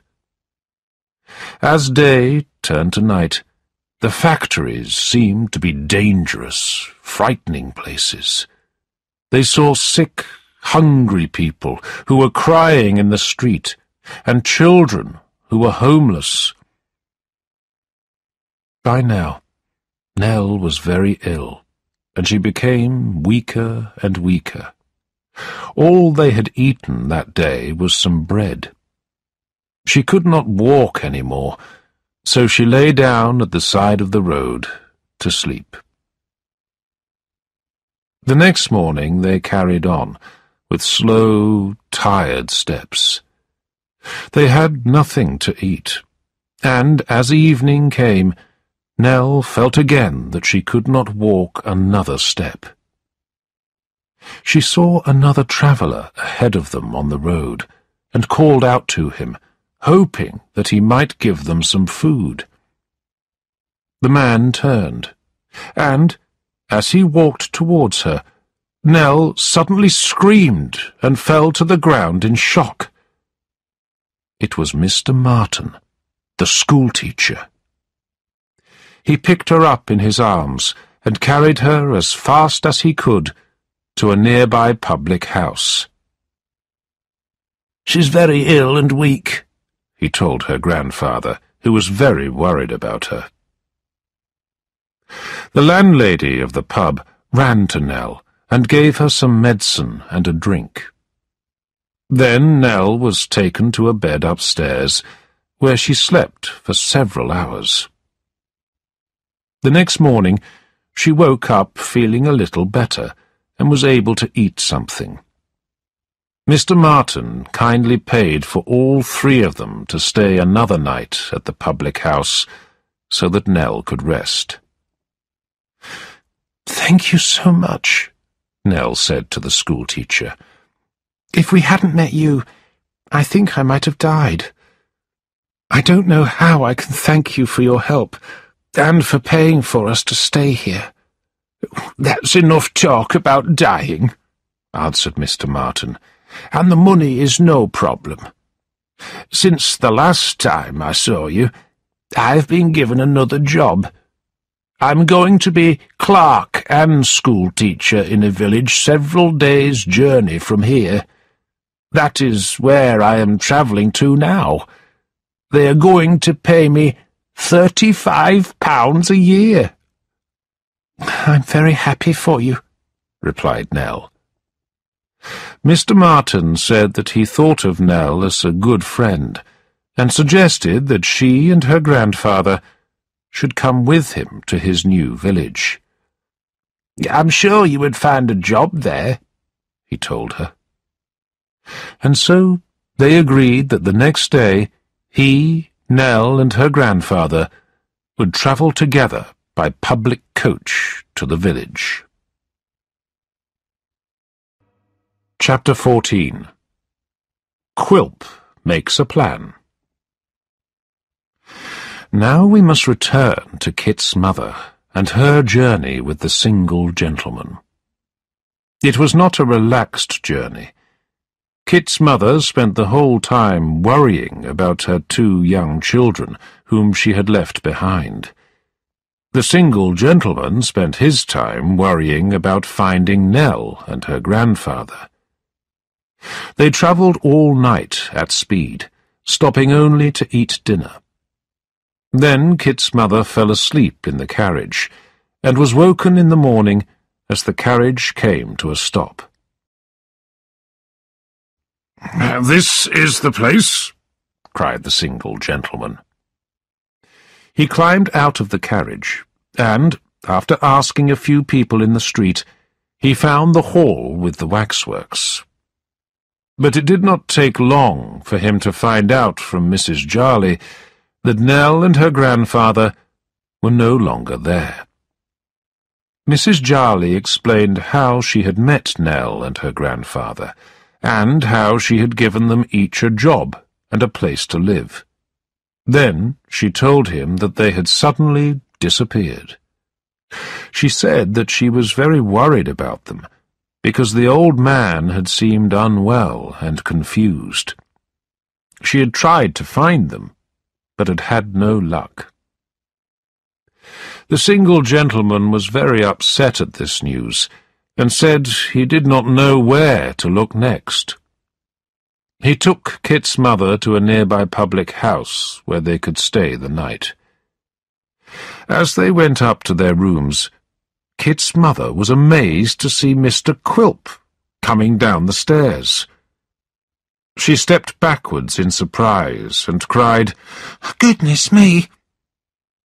"Kit's mother," said Quilp, and he smiled his horrible smile at her. "Mr. Quilp," said the single gentleman, "we have met before. You may remember that the day I arrived in London, I found the old curiosity shop empty and closed up. A neighbour told me to come and see you. I discovered that you had taken that shop and everything in it, and you had forced the old man who used to live there to leave and become a beggar."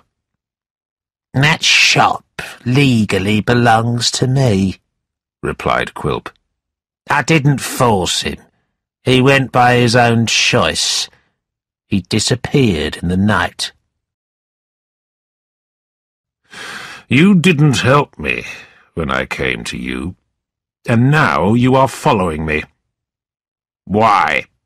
asked the single gentleman, with anger in his voice. "Following you?" cried Quilp. "I'm not following you." The single gentleman simply looked at Quilp. There was nothing more to say.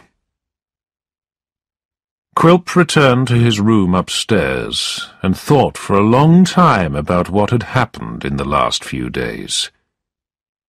He had been to the office of his lawyer friend, Mr. Brass, and had spoken to Richard Swiveller there. Richard had talked about the single gentleman who was staying in Mr. Brass's house, the same gentleman who had come to see Quilp some weeks before. Richard had also said that on another day he had seen the single gentleman and Kit talking together. Wasn't that a strange thing? Quilp had guessed from all this that the single gentleman was trying to find Nell and her grandfather. Quilp wanted to know why, so he decided to go and see Kit's mother. He thought it would be easy to frighten her, and she would tell him everything she knew. But when he got there, he saw her getting into the carriage with the single gentleman, about to start their journey. He talked to the driver, found out exactly where the carriage was going, and followed it in a public coach. And now they had all met in this public house.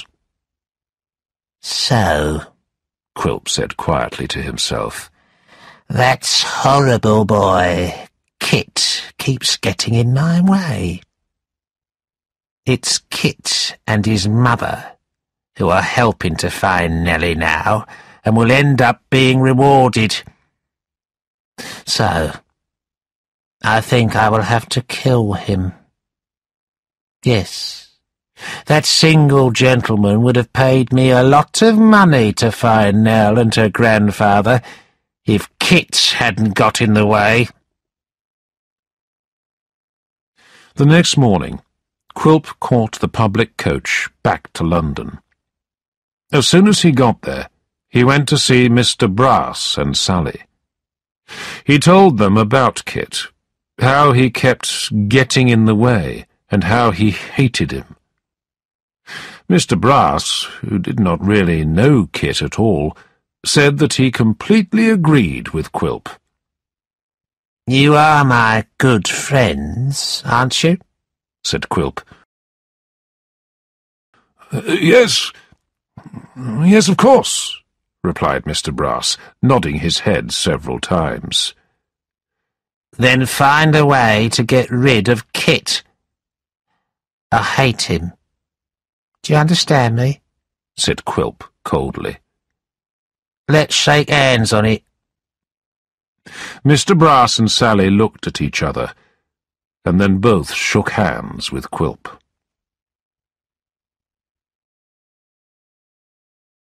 Chapter 15.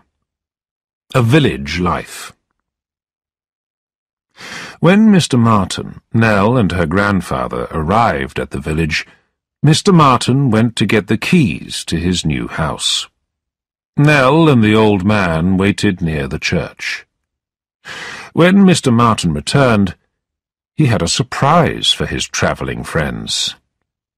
"Do you see that house there?" he asked, pointing to a very old but pretty house nearby. Nell nodded. "Well," he continued, "it is yours, for as many years as you want it." "Ours!" cried the child. "Yes," replied Mr. Martin happily. "There are 2 houses, and I will be living in the house next door to that one." He then explained to Nell a little more about the house.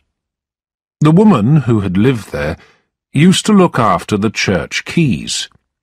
Her job had been to open and close the church and show it to visitors. She had died a few weeks before, and a new person was now needed to do this job and live in the house. Nell could be that person. It was like her job with the waxworks. "I've spoken to the clergyman. The job would give you some money," said Mr. Martin. "It wouldn't be very much, but enough money to live on in this simple place." "Thank you so much," cried the child. For the next 2 days they cleaned and prepared the houses. Nell still did not feel well, but she did her best to work hard. Some of the local people came to welcome them, to offer their help, or to bring some food. Nell was given the keys to the church. She spent some time on her own, walking slowly around it. At first she felt happy and calm to be in the beautiful church, but seeing all the graves in the graveyard made her feel sad, because many of them were where children had been buried. She sat down near one of these graves and started to cry. Mr. Martin, walking past, saw her. "Nell, what's wrong?" he asked her. "It makes me so sad that these children who have died are forgotten so quickly," she answered. No, disagreed her friend. "No one who dies is forgotten. Perhaps there are no flowers on these graves now, but these people are not forgotten. All of the good things they did will live on in the hearts of the people who knew them." Nell smiled a little, but she looked tired, and her skin seemed white in the sunlight. The next day, Nell started to tidy up the graveyard and plant flowers on some of the graves. She worked all day there, and her grandfather helped her. Later in the afternoon, Mr. Martin came and watched her working. At first he smiled, because she had started to make the graves look cared for and bright. But then his heart became heavy, and he sat in silence when he realized that Nell had only worked on the graves of children. Her grandfather had noticed the same thing. He stood for a moment with a worried look on his face, and then moved towards Nell and put his hand gently on her shoulder. He told her how she was growing stronger and stronger each day, and would soon become a woman. The weeks passed, and the new village began to feel like home. But Nell still seemed tired and ill, and spent a lot of time sitting quietly looking into the fire. Both her grandfather and Mr. Martin were very worried about her. Chapter 16. There are problems for Kit.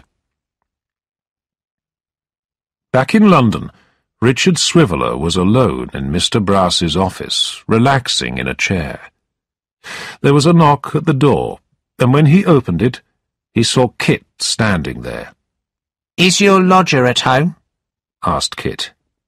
"I have a letter for him, from Mr. Garland." Not long after this, Mr. Brass and Sally returned. When they heard that Kit was upstairs visiting the single gentleman, Mr. Brass immediately sent Richard out to deliver a letter. Mr. Brass and his sister whispered for a few moments, and then Sally went to the kitchen. Mr. Brass sat alone in the office with the door open, and waited for Kit to come downstairs. Kit, after quite some time, came downstairs, and Mr. Brass called out to him. "Kit," he called, "could you come in here before you go?" Kit shyly stepped into the room. "Oh, dear," said Mr. Brass. "The last time we saw each other was when Mr. Quilp made the old curiosity shop and everything in it his own. What must you think of me? But, Kit, that was a painful job for me." Kit did not know what to say, so he stayed silent. "The only good thing in my job, Kit," added Mr. Brass, the lawyer, "is that at least I can help the people who are hurt when something like that happens. I want you to know that I tried to stop Quilp," he continued. "I begged him to let the child and her grandfather stay for a few days in the house. And I saw enough while I was there," said Mr. Brass, "to know that you are a good person with a good heart." "Mr. Brass doesn't seem a bad person after all," thought honest Kit. "Anyway," said Mr. Sampson Brass, pointing to 2 half-crowns on the desk, "I want you to take these." Kit looked at the coins, and then at Mr. Brass. "They are from the lodger upstairs," said Brass. "But he's a very private man, so it's best if you don't tell anyone, or say they are from me, if you want to. Take them. And I don't think these will be the last coins he will give you. Goodbye, Kit." Goodbye.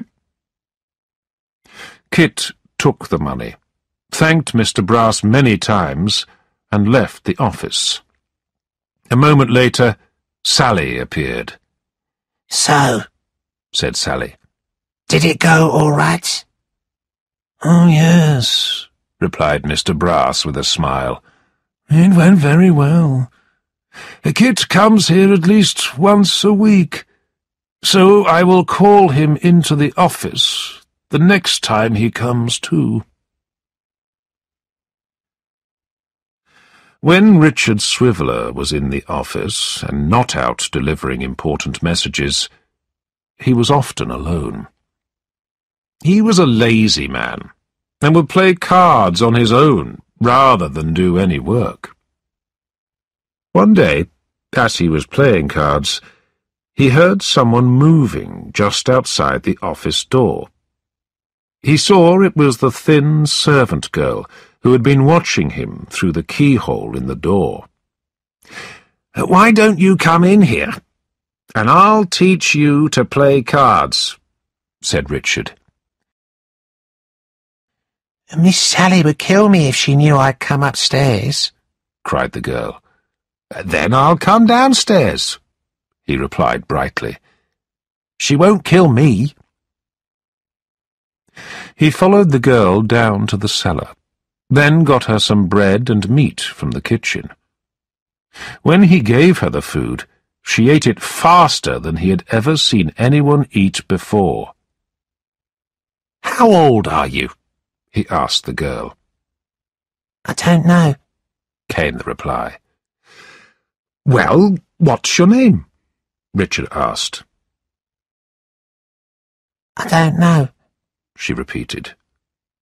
"Oh," said Richard, a little shocked. "Then I will call you the Marchioness." Richard taught her to play cards, and they played until it was time for Richard to go home.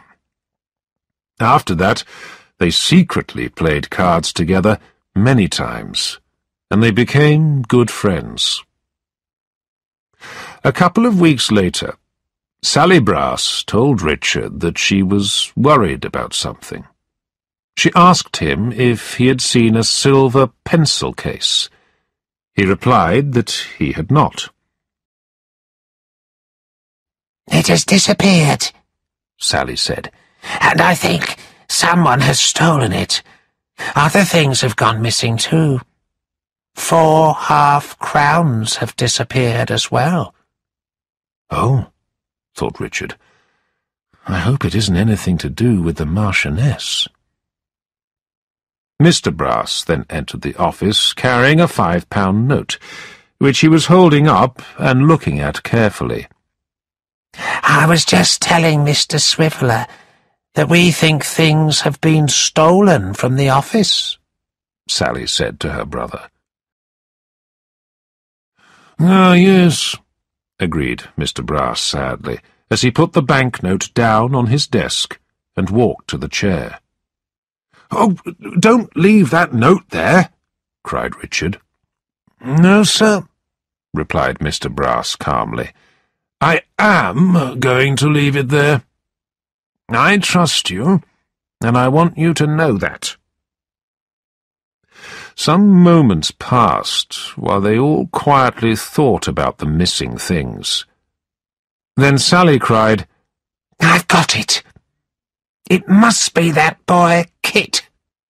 He has come here a lot recently, and is often here when we are out." "No," cried Mr. Brass, a look of surprise on his face. "I can't believe it. Kit is such an honest boy." Then, strangely, there came a knock at the door, and Kit himself walked into the house and went upstairs to see the single gentleman. Immediately, Mr. Brass sent Richard away to take a letter across town, and Sally went to the kitchen.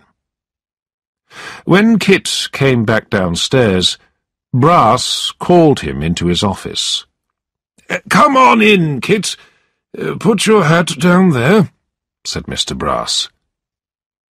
Kit put his hat down on the desk, and they talked for a few minutes about Mr. Garland and his family. As they talked, Mr. Brass picked up the hat and moved it several times around the desk. The desk was covered in papers, and it seemed that Mr. Brass was looking for something. Then, quite suddenly, Mr. Brass said, "Oh, I need to go upstairs for a minute to check something. Would you mind keeping an eye on the office for me while I'm gone?" And he disappeared upstairs for 10 or more minutes. When he came back down, both Richard and Sally had returned to the office, but Kit had gone. "Did you let Kit look after the office on his own?" Sally asked her brother. "Yes, I did. Despite what you say, I trust Kit," Mr. Brass replied. Then he started to move the papers around on his desk, as if he was looking for something. "Oh, dear. Where's the—" he started. "What have you lost?" asked Richard. "The £5 note. I put it on my desk, but it's gone," Mr. Brass said. "There! I told you it was him," said Sally. "But you don't think Kit took it, do you?" said Richard. "Yes," cried Sally. "Go after him." Richard and Mr. Brass ran out into the street, and some minutes later they returned with Kit between them, each of the men holding one of Kit's arms. Kit looked shocked when they told him what they thought he had done. He agreed that they could check his pockets. "But you won't find anything," Kit said. Mr. Brass carefully looked through all of Kit's clothing, but found nothing. Then he told Richard to check Kit's hat. At first Richard found only a handkerchief, but then, suddenly, he was holding a £5 note in his hand. "What? It was in his hat!" cried Mr. Brass, acting surprised. "Oh, dear! I don't believe it. And I trusted him so much. I am a lawyer, so I must follow the law. Richard, please, can you go and find a policeman?"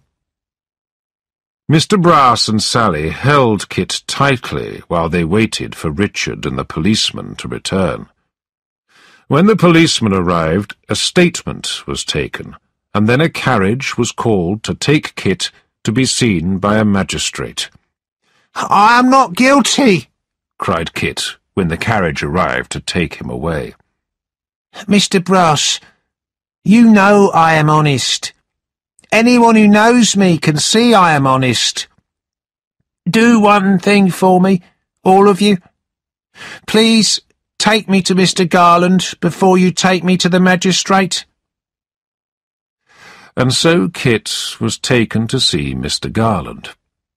Both Mr. Garland and his son Abel were shocked when they heard about the £5 note. "I don't believe one word of this," said Mr. Garland. "Have you noticed that Kit has had more money than usual?" asked the policeman. "Well, yes," replied Mr. Garland. "But Kit told me that Mr. Brass himself had given him some money recently." "Well, that's right, isn't it, Mr. Brass?" said Kit. "You gave me the half-crowns from the single gentleman." Eh?" replied Mr. Brass, with a confused look on his face. "Oh, dear, this is bad. This is too much," he added, shaking his head. "What?" cried Kit. "Are you saying that you didn't give me any money?" "Give you money?" said Mr. Brass. "Of course I never did." "Gentlemen," cried Kit. "He did it! I don't know what I have done to upset him, but he must have hidden the note in my hat himself. Look at him! He is changing colour and going red. Who looks the most guilty, he or I?" "Well, we will let the magistrate decide who is telling the truth here," said the policeman. And then Kit was taken from Mr. Garland's house to the justice room.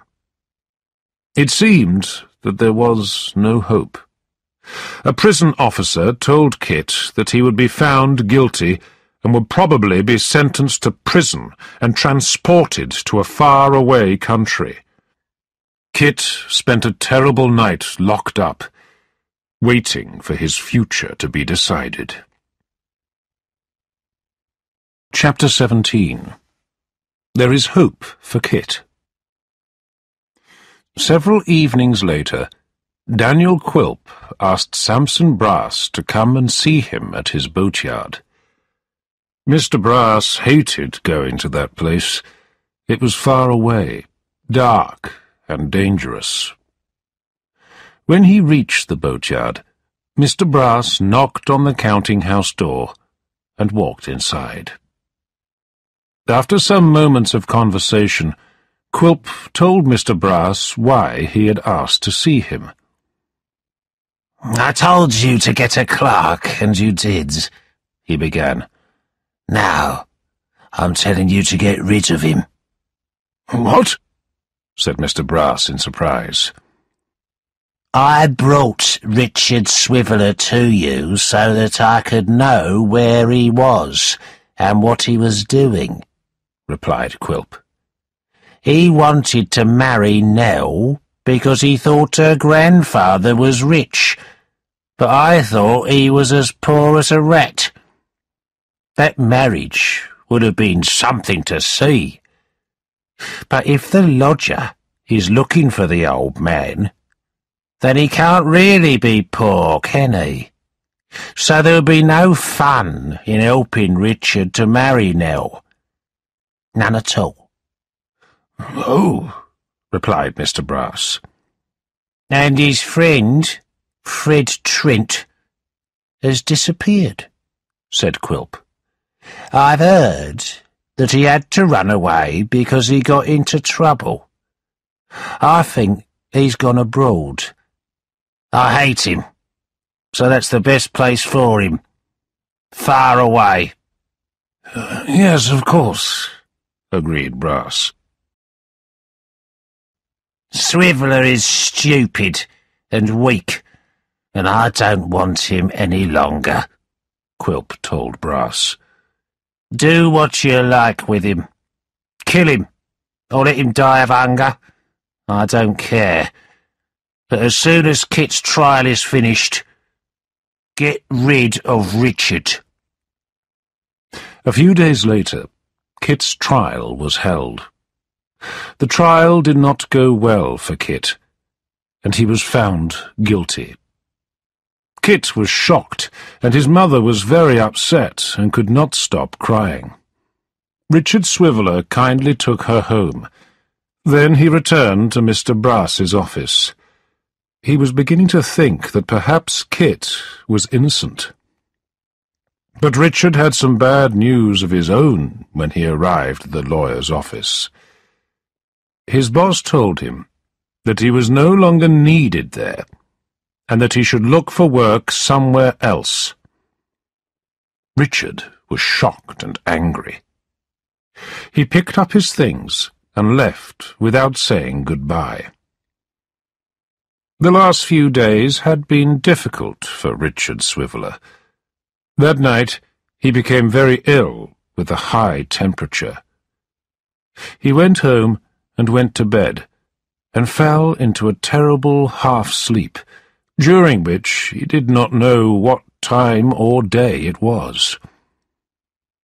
When at last he started to feel a little better, he realized that there was someone in the room with him. As he slowly opened his eyes, he saw the Marchioness. "Yes, It is her, he thought, sitting at my table, playing cards by herself.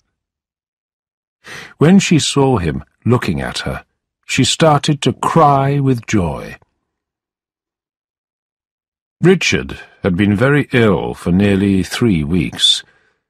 When the Marchioness had heard that he was ill, the only person who had ever been nice to her, she had run away from Mr. Brass and Sally. She had stayed at Richard's apartment and looked after him. She told him that Kit had been sentenced to transportation, and that she felt terrible about it because she knew he was not guilty. She said she had heard Mr. Brass and Sally talking about Kit, and about how Daniel Quilp had asked them to get rid of the boy. She had also heard them planning to hide the £5 note in Kit's hat. When the Marchioness had finished talking, Richard was very upset and angry about what he had just heard. Kit really was innocent.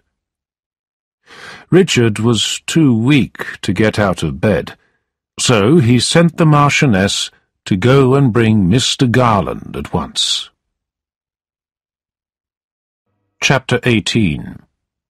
Quilp's Luck Changes. When Richard woke up the following morning, he could hear quiet voices in his room. Mr. Garland, his son Abel, the single gentleman, and the Marchioness were all there. Before he ate his breakfast, he asked Mr. Garland an important question. "Is it too late to save Kit?" he asked. "No, I don't think so," replied Mr. Garland. "With the information we have, we think we might be able to save him. But we are not sure that there is enough information to put Quilp, who is the real criminal, in prison." "Oh," said Richard, "but there must be a way of catching him." "Well, we hope that we can get Sally Brass to admit to what she has done. That might give us the information and proof that we need," explained the single gentleman. "When she finds out how much we know, and how we know it," he continued, "she will realize that she's in serious trouble. And she might want to tell us about her brother and Quilp." They decided to send a message, asking Sally to come and meet an unknown friend as soon as possible at a nearby coffee house. It was only an hour or two later that Sally appeared at the coffee house. She was shocked to see Mr. Garland and her lodger waiting there for her. "Miss Brass," started Mr. Garland, "we have found your missing servant girl." "Have you?" she said coldly. "That girl is trouble." Mr. Garland explained in detail what the Marchioness had told them, what she had heard Mr. Brass and Sally saying about Kit. When they had finished talking, Sally said nothing. "So," Mr. Garland then said, "I think you know the trouble you and your brother are in. But Quilp is a much more serious criminal than either of you. If you help us to catch him, it will make your crime look smaller." Hearing this, Sally Brass said nothing but thought carefully. At that moment, her brother Samson Brass appeared. He explained that he had followed his sister and had been listening to the whole conversation. He looked terrible and had cuts on his face. "Look at me," he said. "Who do you think did this to me? Yes, Daniel Quilp. He is my client, and I try to please him, but he has treated me like a dog. Some of the truth is out now, and I'm going to tell you everything. I want to get him before he gets me." Then, very quickly, Mr. Brass told the whole story from start to finish. When he had ended his story, the men told him to write it down on paper. They said he would have to be sent to trial, too. Sally Brass was very angry that her brother had told them everything so quickly and easily, but there was nothing she could do. Later that evening, the written statement was taken to the Justice House. They were told that a warrant for Quilp's arrest would be prepared the next day, and that Kit would be freed very soon. Mr. Garland and the single gentleman returned to Richard's apartment to tell him the good news. He and the Marchioness were very happy to hear that Quilp would be arrested, and Kit would be freed. The next morning, Richard received a letter from a lawyer. He did not know what this letter would say, but he opened it. He was shocked when he read it. In the letter, it read that his rich aunt had died, and that she had left him £150 a year. It was not the large inheritance that he had hoped for, but it would be enough for him to live a comfortable, if simple, life. "What a letter!" said Richard to himself, laughing and crying at the same time. "I will use this money to look after the Marchioness, and make a lady of her," he promised. Quilp, who had not left his counting-house for several days, also received a letter. When he opened it, he saw that the letter was from Sally Brass. This is what the letter said. "Samson has told several people exactly what has happened. They know everything. Some strangers are coming to catch you. You must run away quickly. I have disappeared, and you should too." Quilp was shocked and angry. He decided that he would leave the boatyard that night while it was dark. He closed up the counting-house and pushed a few things that he might need into his pockets. As he did this, he talked to himself all the time. "Oh, Samson Brass, if I ever see you again, I will kill you," he cried. "But Sally, why did you let him tell them? You should have stopped him. Oh, At that moment, there was a knock at the door. He blew out the candle, and suddenly it was quite dark. He walked through the counting-house and out through the back door to the side of the river. I'll climb over the wall at the end of the yard and escape," he told himself. But as he moved in the darkness, he fell. The next moment, he was fighting with the cold, dark water of the river. He could still hear the knocking, and now he heard shouting. He knew the voice. Yes, it was the young boy who worked for him. Quilp moved his arms and legs wildly and tried to call out to him. But it was too late. His clothes were wet and heavy, and the water pulled him down towards the bottom of the river, until he stopped moving. Quilp would never move again. He was dead. Chapter 19. The single gentleman shares his story. Kit was now happier than he had ever been. He had heard the news about Mr. Brass and Sally, and had been told that he was now a free man. Mr. Garland came as quickly as he could to get Kit from the prison and take him home. When they arrived back at the Garlands' house, Kit's mother was there, with his 2 brothers, and she was crying with joy. Mrs. Garland, Abel, Barbara, and the single gentleman were there too. They were all very excited and pleased to see Kit, especially Barbara.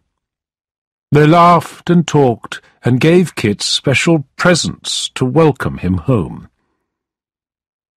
After a while, Kit realized that he had forgotten to say hello to another friend. He quietly walked out to the back of the house, to the stables, where Whisker the pony was kept. He put his hand on Whisker's neck and spoke to him gently. As he was talking, he heard someone move behind him. It was Barbara. What was Barbara doing here? "Oh, Kit," she said, "is it really you? Are you really back here safe with us? Oh, we've missed you so much." She was standing quite near him now, and Kit could see that she had begun to cry. Without thinking about it, he put his arm around her and dried her cheek. She looked up at him, and again, without thinking, Kit kissed her. The pony suddenly moved, and Barbara, who was surprised, ran away. Later that evening, when everything was calmer, Mr. Garland asked to speak to Kit. "Would you come with me on a journey tomorrow?" he asked. "A journey?" asked Kit. "Yes," replied his master. "Nell and her grandfather have been found, and we should go and see them. Nell has been ill and is weak, but I hope she will be better soon." Mr. Garland then told Kit the whole story. He explained that he had a very good friend who was a schoolteacher who lived in a village in the country. His name was Mr. Martin. He did not see this friend very often, but they wrote letters to each other. In one of his letters, Mr. Martin had described helping 2 new people in the village, a young girl and her old grandfather. He wrote about how they had been travelling and were poor. When Mr. Garland had read this, he thought they might be Kit's friends. So he wrote a letter asking Mr. Martin for more information. That very day, a reply had come which said that yes, they were Nell and her grandfather. Kit was very happy, and said that of course he would be ready for the journey the next morning. He found it difficult to sleep that night, because he was thinking about Nell, and about Barbara. Early the next morning, Mr. Garland and the single gentleman climbed into the carriage. Kit climbed up onto the back of it, and they began their long journey. They travelled all day and into the evening. After a long silence in the carriage, the single gentleman turned to Mr. Garland and asked him if he was a good listener. "Oh, yes, of course," he replied, "if the story is interesting." "Then there is a short story I want to tell you," the single gentleman began. "There were 2 brothers who loved each other a lot. There was an age difference of 12 years between them. Happily, they both fell in love, but sadly, it was with the same woman. The younger brother was the first to realize this, and he was very upset about it. When he was a child, he had been very ill and weak, and his older brother had looked after him very carefully for years. The younger brother decided not to say anything about the woman, because he wanted his brother to be happy. He left the country. The older brother married the woman and was very happy for a while. But then his wife died and left him with a daughter. This daughter was beautiful and was exactly like her mother. She grew up to be a sweet woman, but she married a terrible man who spent all of her money and was cruel to her. They were so poor that first her husband died, and then she died too, leaving 2 children behind. There was a son of about 10 years old and a baby girl. So then their grandfather, the older brother, looked after them. He was very sad. He had lost his wife, and then he had lost his daughter, and he was, by that time, an old man. The 2 children grew up to be very different. The boy became just like his father had been. He was dishonest and lazy, and he had wasted a lot of the grandfather's money before he left to live on his own. The girl was sweet and innocent, just like her beautiful mother had been. She stayed with her grandfather and helped him to run a business, which was a shop selling old curios. The old man loved his young granddaughter very much. Her beautiful face reminded him of his wife and his daughter. But he was very frightened that the girl would have a sad and short life, like her mother and grandmother before her. During all these years, the younger brother was travelling in many different countries, all alone. No one knew why he had left England, and they thought it must have been for bad reasons. As he got older, he thought more and more about his older brother, and the happy times they had shared as children. The time came when he could bear it no more. He sold everything he owned.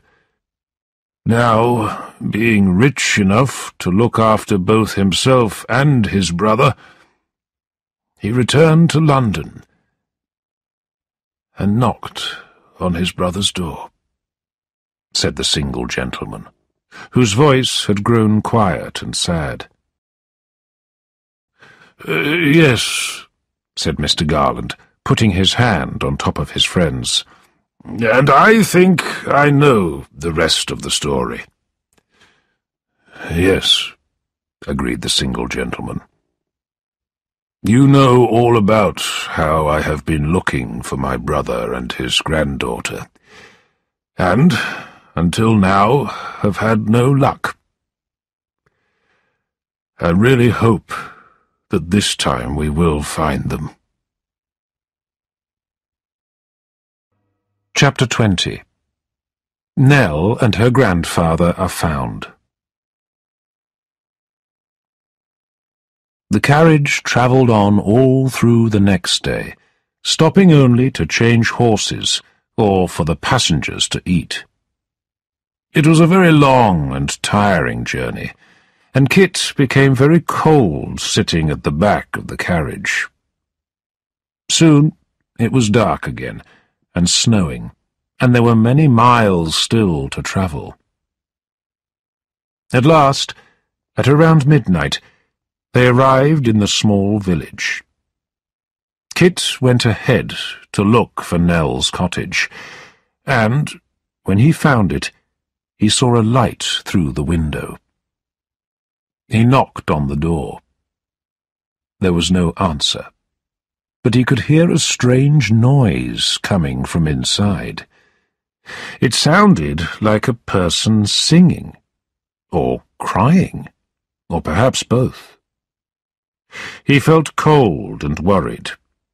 He pushed open the door and went inside. There was a weak fire burning in the room, and in front of it there was a person sitting in a chair. It was an old man who was crying and talking to himself. He looked up, and then Kit knew who it was. It was his old master from the old curiosity shop. "Master!" cried Kit, and he ran to him. "Another ghost," said the old man. "I'm not a ghost. I'm Kit, your old servant. Don't you remember?" asked Kit. "Where is Nell? Oh, please tell me where Nell is." "There have been lots of ghosts this evening, and they have all wanted to know where she is," the old man replied. "She's in the next room, sleeping." "Oh, thank goodness," cried Kit. "But she has been asleep for such a long time," said the old man weakly. "Why do you lie there, Nell? Your friends come to the door asking, 'Where is the sweet girl?' And they start crying. She is so tired that she doesn't move at all when she is sleeping.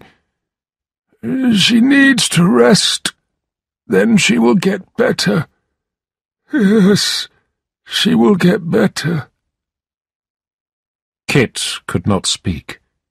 He had begun to cry. A few moments passed, and then the door opened, and in walked Mr. Garland, the single gentleman, and Mr. Martin. They saw how upset the old man was, and heard from Kit what he had said about his granddaughter. The single gentleman, the old man's younger brother, walked slowly to him and began to speak. "I know that you are tired and very upset about little Nell, and I know that you must still be sad about the death of her mother and grandmother. You loved them all. But do you remember another person who you once loved? Your brother?